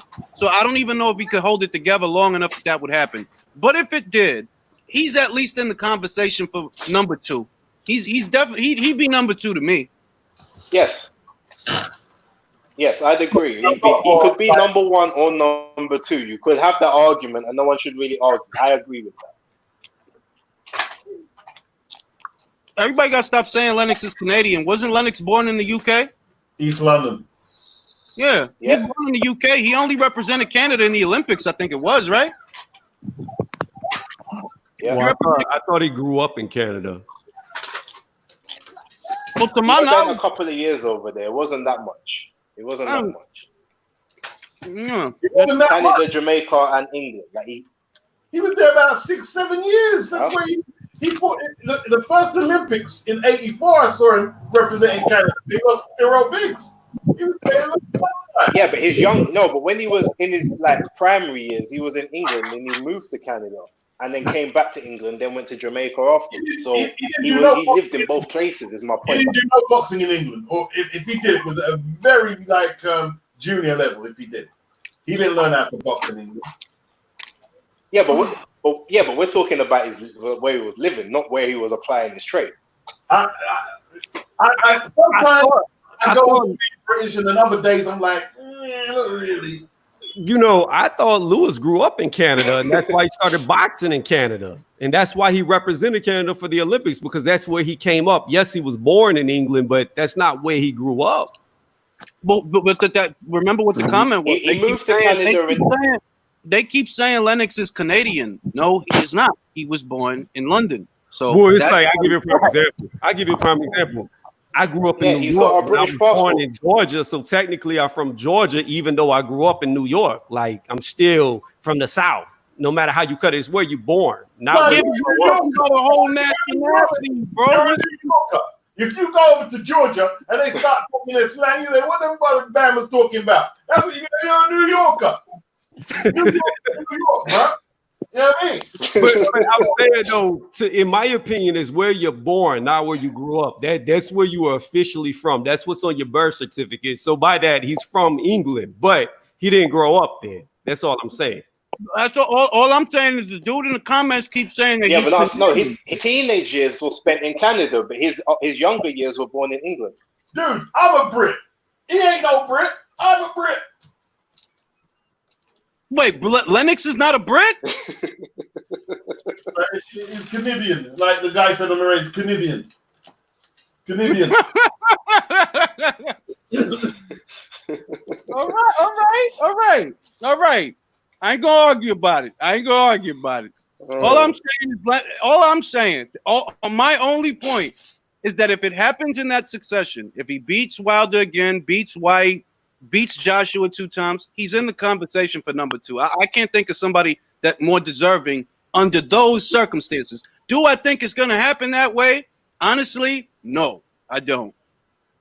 And I would just go a step further and say that I believe if he can beat them and remain undefeated, he should be number 1 for British all-time greats by far. You and Beats going to be arguing for a long time if you think that. Guys, just to clarify, he moved to Canada when he was 12. Yeah? I mean, you got to understand something about Tyson Moved Fury. to Canada when he was 12. So he had a British accent. He had a British accent for the first 12 years of his life. You don't have one now.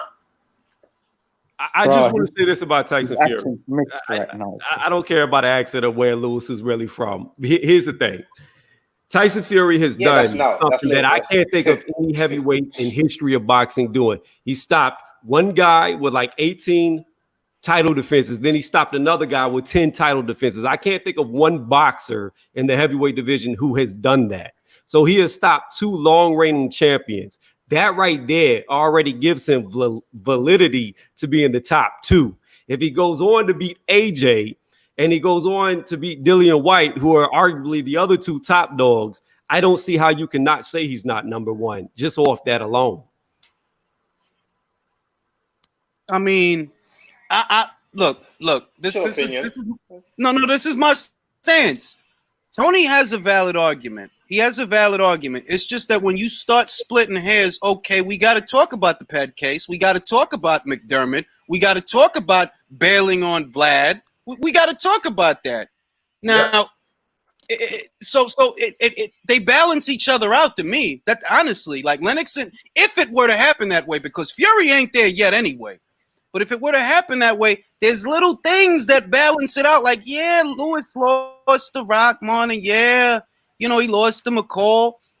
But at the same time, bro, you was on Peds. Would you have gotten here without them Peds? Well, was he on Peds? Like, Man, I thought, hold on. I thought that the Ped case was the boar meat, and the only thing he got popped for was cocaine. Well, as far as my knowledge of the case, all right, he got popped for nandrolone. He told them that it's because he ate an uncastrated boar. His alibi came forward. Martin Carefoot said, yo, they didn't buy no boar for me. That was bullshit.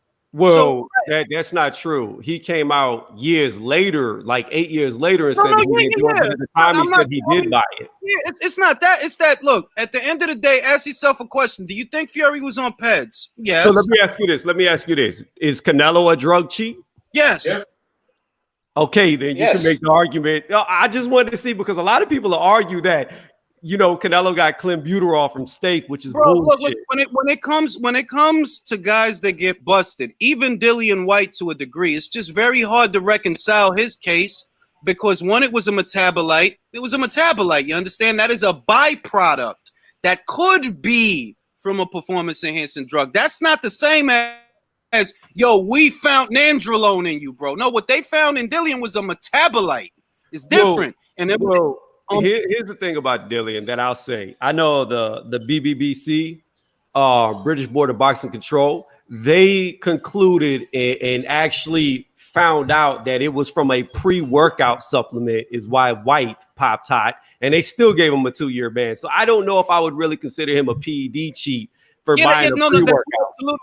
That's what I was alluding to, that White's case, or cases, I would say, they deserve special consideration, because when you actually look at it, you know, it like the adverse finding, the shit with the Oscar Rivas shit, that's what I was talking about. It was a metabolite. That could be a breadcrumb for a lot of shit, or it could be a breadcrumb for nothing. That's not the same thing as, yo, we found levels of clenbuterol in Canelo's system. You found clenbuterol, not metabolite. No, you found clenbuterol. With Fury, you found nandrolone.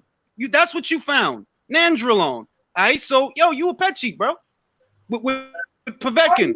No, don't back his English. Of course, the man's his nickname is English. You know what I mean? Listen, he's a Peckham boy. He's from Peckham. He went to the Bronx for a couple of years, had a few fights in America, and then, like, every week you used to watch boxing. You see, you gotta understand too, though. But here's the thing that you gotta understand, though. When you're using PEDs against fighters of today, right? When Lennox was reigning, they didn't test like that. They didn't truly start testing. Hold on, Julius. Let me finish.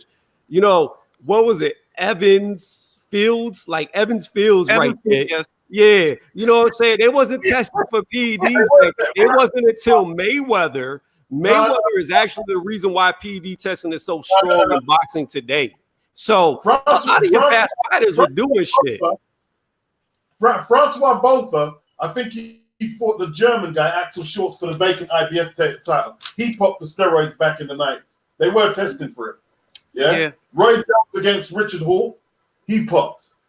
Both of them. No, what I'm saying is, I'm not saying they didn't test it all. They did test, but it was rare that they did test, and then there was no clean boxing program. Are you saying that Lennox Lewis is a pet cheat? Are you saying that? No, what I'm saying is we wouldn't know if he was because they weren't testing like that. I'm not saying he was because there's no evidence to say he was. But at the same time, if they're not testing for it, you can't really say they're clean.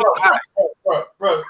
It wasn't as rare as you're saying. What it was, there wasn't social media bringing up every case. It wasn't rare. They was testing from the 80s, bro. From the 80s. When, what was it? Bam Bam Hines from Philly and the muscular guy who fought Tommy and dropped him. They both tested for painkillers. They've been testing for a long time in boxing. Trust me. All right, I got a super chat here. When is one of these PBC fighters gonna stage his own card since they're their own promoters. What? No, I mean, look, Lions Only Promotions, right? They don't have a stable of fighters. They don't have ain't no stable of Lions Only Promotion fighters, and Man down. they don't have a deal with a network that gives them a platform to showcase talent. What those companies are dummy companies to funnel money back to Al Heyman. That's what they are. That's what About Billions is. That's what Lions Only is. That's what Errol Spence, Man Down Promotions, or whatever. Those are dummy companies, and all they're used for is to funnel money back to Al Heyman. That's it. Ain't gonna be no Lions Only promotion deal being struck with Fox. See, Deep Buggy's saying the testing wasn't extensive back in the day. The testing is extensive today. You get what you pay for, bro. If you only pay a couple of pounds to the testing agency, they ain't doing that much testing. Trust me, they're not doing that much testing. It's still that's true too. The amount of testing they do is based on how much you pay them. That's literally what it's based on. So if you want 90-day testing, you got to come out of pocket. Yep. Now the blood testing, that has changed the game in testing. I'll admit that they didn't have the blood testing back in the 90s. They didn't have the blood. But to Tony's argument, it sounds a lot like what you're trying to tell me is that we should be suspicious of Lennox because testing wasn't then what it is now. Is that what you're saying? Because Fury got caught with something in the system. That's not up for debate. Lennox never got popped, to my knowledge. Lennox never got popped, man. You can't, that's a bit harsh to do that, isn't it? I didn't say Lennox was on anything. I just said that you would never know if he was or wasn't. But we would know because people did get popped at around that time. It's not like, look, it's not it wasn't as standardized, right? As it is now. That now it's the standard. If it's a title fight, even if it's a title fight between two guys who really ain't pay-per-view attractions, you still expect VADA testing. So it's a little bit more normal now. But it sounds like what you're saying is, okay, since it wasn't as normal before, everybody was on pads, even guys that never got popped. And I don't know if I'm comfortable with that because I believe in innocent until proven guilty. Well, I can tell you from personal experience and being in boxing, I've seen a couple of world champions, and I've always said this, I will not say their name, but I saw them shoot up in the gym. So, I'm going to tell you this right now. Damn near all these fighters are on some sort of PED. They're just not caught. Like, PEDs is very prevalent in boxing, and it's always been prevalent. But to get back to Tyson Fury, I thought Tyson Fury won that case. So therefore, to call him a PED cheat outside of cocaine, you can't really use that if he won the case. Just like, hold on. He didn't win the case. He didn't win that case. He didn't win it. It's like you can't really say, like right here, I could tell you. Hold on, let me finish.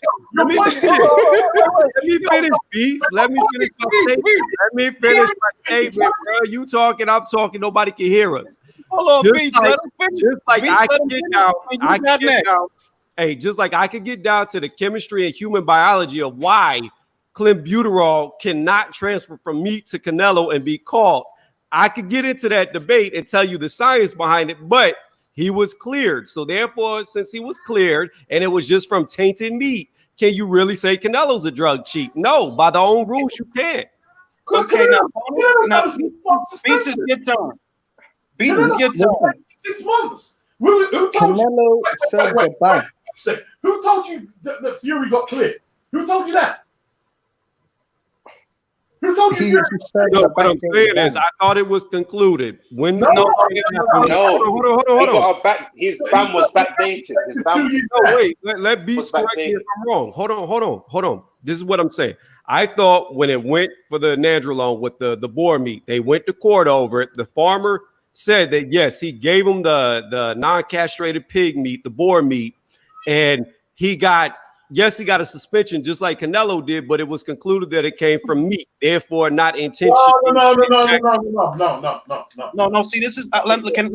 That's what I'm asking. I'm saying let him clarify. Let me do this because y'all too passionate about it.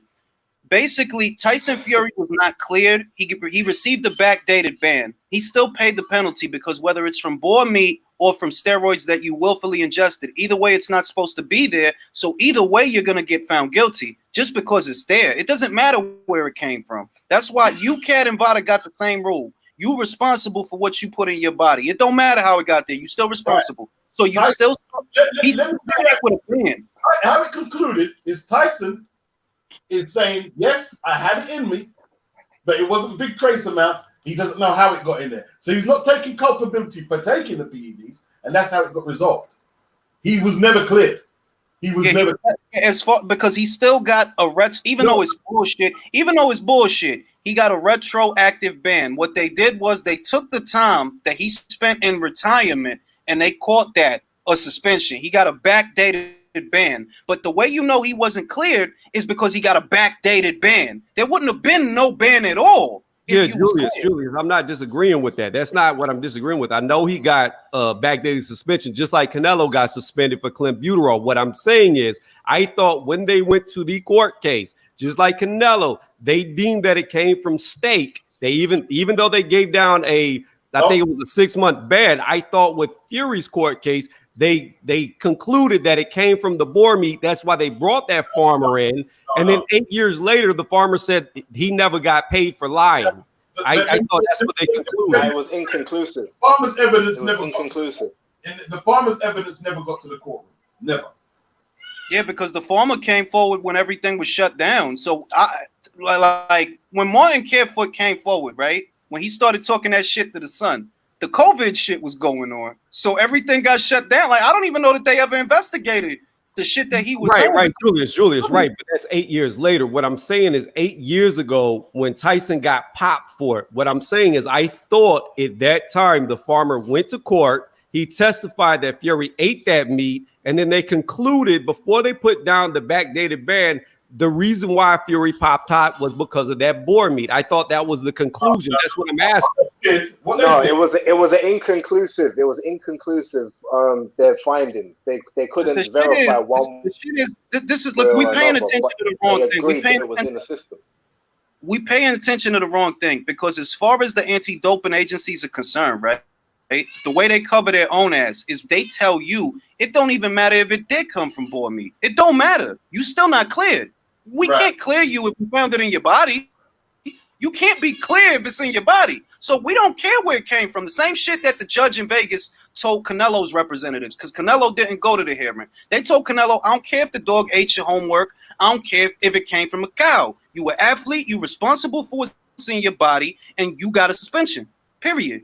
So you ain't cleared if you get a suspension. You ain't cleared. If you cleared, ain't no suspension, no backdated ban, no nothing. If you cleared. Fury was never cleared for that shit. It's just that it's like a slap on the wrist when you're going to take time. You're going to take time that I took off and you're going to call that a suspension. Like, bro. What they did with the farmer, yeah? Like, when they were trying to prove that Fury was innocent once it was established that he had taken the nandrolone, they would say, all right, we're going to get this farmer, and you're going to say, you sold this. It wasn't this wild boar. They were selling them other cuts of meat and all this stuff there. And he had a farm, the farmer, and he was trying to get these animals, these wild boars, to replicate the kind of meat that Fury was getting the meat from. And listen, all the pictures are dodgy as anything. He couldn't even get the correct pictures, so they kept sending back the pictures that this isn't what we need. But it was all inadmissible anyway. It was never used. Yeah, okay, that's what I was asking, B. So that's why he tried to get money out of Frank Warren, because he never got to use the evidence or and that's how you know. And that's how you know it was a shakedown, because you going to Frank Warren when that happened. He wasn't with Frank Warren. He was with Mick Hennessy. So if you wanted that money, you had to go to Mick. Why are you going to Frank? Frank don't got nothing to do with that shit. It's a shakedown, bro. Mick fuck around didn't pay you. That's what it is. Mick didn't pay you, and you mad. But you should have went to Mick. You ain't got no reason to go to Frank. He wasn't with Frank at that time. Right, and Beach just cleared up what I was asking. Like, he answered the question that I was asking. I dig it, but you know, Fury's a pet cheat, bro. That's. I'm sorry I went in like that, but that case there, it gets to me a bit. Sorry to all the chat. Sorry to the brother who was talking. But that case there, they tried to cover it. They tried to twist it. They tried to spin it. They've tried everything with that fucking case. Well, that's look, can we be honest with each other? Why you think Fury decided to abscond for 2 fucking years, man? Come on, Nat. Why you think he tried to abscond? As soon as this shit rears its ugly head, as soon as this is popping off, oh, now you want to retire. You don't love the sport. Wow, all right. Mentally unfit. All right, bro. All right. Which is why you know who else has done it? Billy Joe Saunders. Oh, I'm going to retire because Kim and him can't manage me. Oh, I'm going to retire from Canelo. This dude can't take steroids and perform no more, bro. Like Eubank said. Yeah. Yo, I didn't want to talk about that because it's mostly speculation. But I looked at him saying that, like, yo, was Kinahan helping you dodge Vada or something? Like, what's going on here? Like, why you want to retire? You talking about Canelo fight. This is how you set for the rest of your life. Even if you lose and you don't want it right now. Eubank said to him today that, oh, Billy's dodged the Canelo fight because he can't clean the drugs that he's been taking out of his system in time. And then what did Canelo say? Oh, the only drugs I've taken is Viagra to go and do his Eubank's mom's family. Didn't Billy Joe Saunders pop hot against Andrade? Yeah. For some Flonase shit, yeah. And it's a vasodilator. It's the kind of drug that look, if you know Billy's career, Billy used to have stamina issues. They magically disappeared in the David Lemieux fight. He had a different engine in that fight than what I saw from him before. Yeah, 100%. And that after that fight there, that Lemieux fight, and when he got popped, he was never able to make 160 again. Yep. And he looked like doodoo. He looked like doodoo with Coceres. He looked like doodoo. Who else? He looked like doodoo 2 times after that. Yeah. He looked like doodoo with Isufi, but that's because Isufi is a doodoo opponent. I ain't gonna blame that on Billy. Isufi is a doodoo opponent. But still, it's like, yo, look, Billy, it's some shit to Billy. Like, Billy could box, no doubt about it. He could box. But it's some shit to Billy, man. It is. Like, oh, now you want to leave boxing? Why you want to leave boxing? You don't want Canelo? Why you want Canelo? Doesn't want the Canelo. You looking like Jarrell Miller right now, man. You looking like Jarrell Miller right now. Remember, Miller used to want to fight Wilder. Clean boxing program comes out. Oh, now you don't want to fight Wilder now? You don't want to fight Wilder? Oh, all right, Miller. I see you, though. I see you. I've been seeing you. I see you. Well, here's the thing with Miller. Like, whether he gets a slap on the wrist or not, I believe he's one of them dudes who's always been on some type of steroid or bronchodilator. I don't think he can perform because he's been on it for so long. He's codependent with it, and he'll never fight again. He won't. Even if he gets a 6-month ban, he won't fight again because they're going to test him and he's going to pop hot because, like you say, he's been on it so long that he can't fight off of it. But they won't touch him. It's not just the commissions. The promoters won't touch him. He's a promoter. I agree with that. I agree, but I'm saying there's some small, like Don King, who really doesn't have that big of a stable anymore, picks him up, he's still going to pop hot. Every fight he fights, pop hot.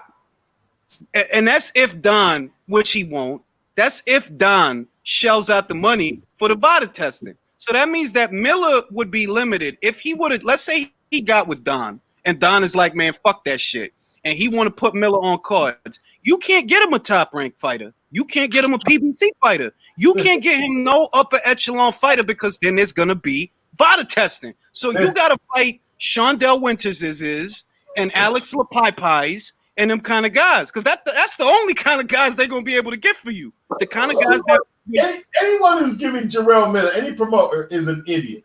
This is Jarrell Miller's hustle, man. Like he got a few grand out of Eddie, right? And then take the Joshua fight. He owes Prince money. So this is his new hustle, man. That's how he's been living off advances and not fighting.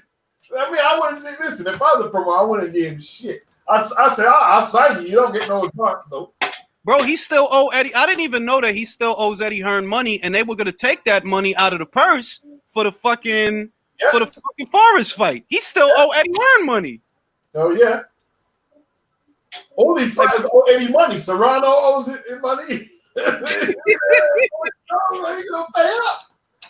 Oh shit, yo, look, I haven't really sat down and thought about how fucked he is. Like, yo, you fucked, bro. You need to start selling coke. Like, because Because Jay Prince is going to want his dog. And Eddie's not going to thug him out, but Eddie's going to take it to court, bro. That's crazy, bro. You don't like. Look, you could owe Eddie though. You can owe Eddie. Eddie ain't gonna break your legs. Prince is another story, man. That's another story. I don't know what's gonna happen to Miller, man. Don't be surprised if he end up in the East River somewhere floating around. I don't know. I don't know. Maybe he could work it off as James Prince's bodyguard. Yeah, maybe he could work it off. Yeah.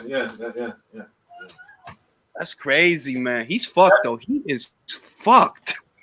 Yeah, he is. He is literally.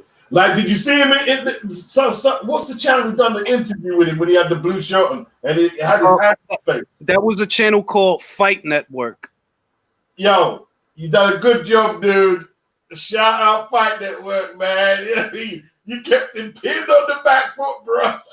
I was surprised at how direct the question, like the guy, whoever that guy was. The questions were direct. They were concise. There wasn't no sugar or nothing in them questions. He kept them punches straight. Jeremy C. Herrigas. That's his name. He's my favorite interviewer now. Done a good job, man. He done a good job. Y'all seen Eddie Hearn taking the piss out of Coogan, talking about, yo, he's a better interviewer than you. He's levels above you. But he's not wrong. He's not wrong. No, he's not. No, he's not wrong. He's not. Coogan is getting too, and I respect Coogan for what it's worth, but he's too lax now. Like, he's going in there and shooting the shit now. Now you're not conducting interviews. Now you're calling up boxers to shoot the shit. Like, bro, you an interviewer. You got to ask certain questions, bro. Mm-hmm. He's too laxed. At the end of that, I think Eddie's starting to micro-aggressively be vexed with Coogan because he instigates for other people to slander him, even though he gets all of his best views from Eddie. So he's like, look, people can cuss me, but why are you giving them the ammo to cuss me? Like, what, all them Black Lives Matter questions coming out. That's why I don't think he really takes for Coogan. When they were doing when Joshua showed up at the rally, IFL was fanning that flame, keeping that story alive. It was a small story. It was a small story that should have never got off the ground the way that it did. But if it did, it's because of people like IFL that kept talking about that shit. Like, bro, it's not that big a deal. He's at a rally. Who ain't at a rally right now? Who ain't? At the end of the interview, you hear Jarrell. Do your research. Good day. Do your research. I'm the president, bro. Yeah. Miller is Miller is the donkey, bro. Like, Derek Chisora's face just popped into my brain. He's the donkey. He's the donkey. What's the Miller in my team? Who's the team? Me and my team. That shit was gold. And how, like I tried to get the gist of what Miller was saying, right? And essentially what his legal team is trying to do is ascertain where did the GW1516 come from. And I wish the interviewer would have said this. Isn't that kind of besides the point? It doesn't matter where it came from. Here's another one. It doesn't, like, if you find out where it came from, it's not gonna matter. You're still facing another suspension, except this time Nevada's treating you like you're a licensed fighter. That's the only reason you got off before, because you didn't have a license. Since Nevada received your paperwork, they're treating you like you're a licensed fighter, so you might be banned for a very long fucking time. Jarrell, man, his name is mine. Yeah, no, what the one thing Jeremy should have asked him or should have said was, okay, I understand that you're saying that it's a possible contamination somewhere and you're trying to sort that out, but why was you taking anything? Like, why did you take any supplements? Why did you do that knowing there's a possibility after what happened to you? Man, you know what I mean? Like, you shouldn't even be on any supplements. You should just be eating food and drinking water, and that's it. Yeah. Bro, his career is over, man. His career is over. It's over. It should be. Fuck Gerald Miller. He let New York down. Fuck that dude. Yeah, like y'all know Nika on Twitter. Who's Nika? All right, she said Brooklyn stand up. Matter of fact, sit down. That shit had me in knots. Though when he first got popped, like, yo, Brooklyn stand up. Nah, matter of fact, sit down. That shit had me in knots, bro. Like, I would too. we got to do better. We got to, as Americans, we got to do better, man. We got, because we looking crazy right now. Wilder over here wearing dresses, getting knocked out, Twerking. Miller getting popped for every pad in the goddamn book. Thank God for Jared Anderson. Thank God for him, because that kid has a future. That kid has a future. I've always Yeah, disliked. he's a good prospect. I've always disliked Miller and Wilder, to be honest with you. I always felt like they were full of hypocrisies. Like Wilder saying he chased kings, he don't chase peasants, but then he refuses to fight AJ. And then Miller always saying stuff like, "Oh, I know you had a use exemptage for a Joshua build-up fight," and then he pops up dirty again, third time in his life. God knows how many times he's actually taken it. Exactly. The hypocrisy is what I hate. Doesn't matter about the nationality, but yeah, I'm gonna get to that. I want to get to Leonard Sterling super chat. Leonard says, "Shout out to Leonard. I appreciate you." Leonard says, "Kovnowski beat Martin. Martin beat Washington. Washington beat Hellenius. Hellenius beat Kovnowski. How would your panel rate them 1 to 4? Good show. I would say." I'm going to start it off. If I look at a 1 to 4 rating, I'm thinking A to D. So where those guys fall for me is either C plus or B minus. That's where all of them fall. Charles Martin, Adam Kovnowski, Joe Washington, Robert Hellenius. Those are either C plus or B minus fighters. They're a cut below Dillian White. Dillian White is a B plus for me right now. He's a B plus. He's not an A. He's a B plus. B is not bad in my book, to be honest. B is world level, and Dillian White is world level. My car is about B plus. So if we're looking at Charles Martin and Washington and Hellenius, what we're looking at is B minuses and C pluses. That's what we're looking at. I'd say that Charles Martin is like a B minus. I'd say Washington is a C plus. I'd say Hellenius is a B minus. I'd say Kovnowski is a C plus. That's where I would put those guys. So I'm about to go in. I hate Old Naki. I fucking hate him. I don't think he would have beat Charles Martin if Charles Martin wouldn't have been shot and had such a long layoff. I never put a lot of stock into Old Naki. I called Old Naki because you cannot be called babyface and you look like you're 90 years old. You cannot be called babyface. You look like Benjamin Button when he was born. Kalnaki looks like Martin. Why? Hold on. Kalnaki is the reason why black people say white people age in dog years. Like, fuck that dude. I hate him. I don't like him. You're that out of shape. You're that young. Fuck you. Anyways, Kalnaki to me is a strong Z. If we're gonna go on an A scale, he's a Z. That's not fair. Right here, I give him a 4. I think out of all these guys, I would say I have Charles Martin the highest. I would go Hellenius next. I would go Washington, and then Kalnaki. I don't even register. Fuck. That's not fair. Didn't Kovnowski beat? I don't care. I don't care. Yo, can I give my ratings? And then go ahead, bro. Go ahead, bro. Right. I think I'll give Martin a B. Not a B minus. I actually give Martin a B. I think he's a possible B level. So I have him first. Then I've got Hellenius as like a sort of a C plus after that. And then I've got Washington I've got Kovnowski as a C, and then I've got Washington as a C minus. That's how I have it. All right.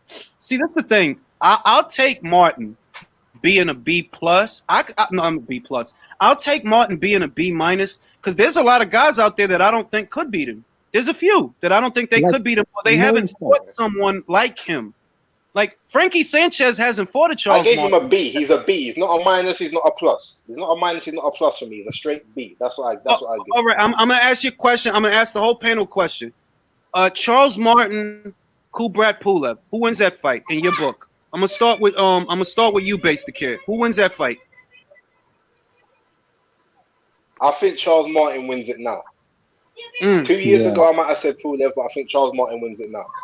All right. Tone, who you think wins that fight? If I don't know, this is such an iffy one. If Martin could hit Pulev, I would give Martin the advantage because he does have a lot of power. Yeah, but he hit. I think Pulev is too good at counter punching. And I think he would put Martin on his ass very much the same way that AJ did. So I would have to go with Pulev at this point of Martin's career. Okay, so we got one Pulev, one Martin. All right, Mo, how do you see that fight?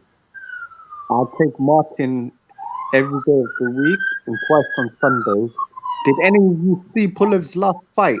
Yes, Rydell He Booker. had Yes. a horrible journeyman in front of him, and he couldn't do jack shit for a guy who was there for the taking from the later rounds all the way to the end of the fight. He looked horrible. If AJ doesn't walk through Pulev, like, I don't know what to say, to be honest. Pulev's finished. All right, so we got 2 Martin, 1 Pulev. Beats Charles Martin, Kubrat Pulev. At this point, what happens? I think location is a factor in this, where it's held. 50-50 for me. I'd go for Pulev. I'll go for Pulev. Close. Controversial one, possibly. I'll go for Pulev. I see that, and that's what I see. That's what I see. Pulev edges it and looks like shit doing it. Yeah. Pulev has a better jab than Martin, even though Martin's big southpaw, big strong kid, he can punch. Pulev is more efficient with his jab. If Pulev don't have nothing else, he has a jab. Has Pulev fought any southpaws though? Not lately. Not lately. Yeah. He fought Bogdan Dinu. He fought Huey Fury. He fought. Wasn't Bogdan Dinu off of a loss to Miller? Yeah. And Bogdan Dinu cut Pulev really bad in that fight. Yeah, but Pulev came alive though. You got to give him that. He came alive. That fight got away from him. Yeah, but Bogdan he came alive. His dick was hard. He didn't want to get beaten up in front of his girlfriend. He doesn't have the mental toughness, Bogdan Dino. That's the reason he's not doing better in them fights. He starts well. He's done the same with Miller, but the mental there's a fragility there mentally. You know, I'll say it's because Bogdan's a part-time boxer. He's a Romanian. He's in the Romanian SWAT team. You know, so he's not even dedicating his full-time energy to boxing. That's why he's good for 4 rounds. He's a 4-round fighter. Who was the next fight Pulev had after Bogdan Dinu again? Was it the guy that I'm talking about? Yeah, Rydell Booker. Yeah, Booker looked terrible, man. Looked awful. He really did look bad though. Like it was that bad. Huey Fury level stuff. It was that bad. Like, where's your right hand, Pulev? What are you doing? Why is this taking so long? But I saw Rydell Booker against the Franklin kid, right? I saw that. Did you see that fight? Nah, I never seen it. I'll look it up though, but nah. All right. I saw Booker against Franklin, and Booker. I'm not trying to like apologize for Pulev, right? It's just that Booker kind of looked the same way with Franklin that he did with Pulev. And you know, Franklin's undefeated. He's supposed to be I'm not impressed by him at all, by the way. I'm not. But Booker's crafty. That's what I'm getting at. Booker's crafty. Even though I agree with you that Pulev, you better than this, or you supposed to be. So this is taking way too goddamn fucking long. I got mixed feelings. All right, guys, I'm gonna jump off at this point, man. Enjoy it. Peace. Yeah, I'm about to shut it down. The bottom line is, all right, my British brothers, that Tyson Fury is the greatest British heavyweight that ever laced him up. And that's you're going to hell, bro. Stop trolling, man. All right. He is the numero uno Tyson Fury. All right, there we go. Right? But he ducked David Price. Yeah, he did. He did. All right, y'all. Holla at y'all, man. Take care, panel. Never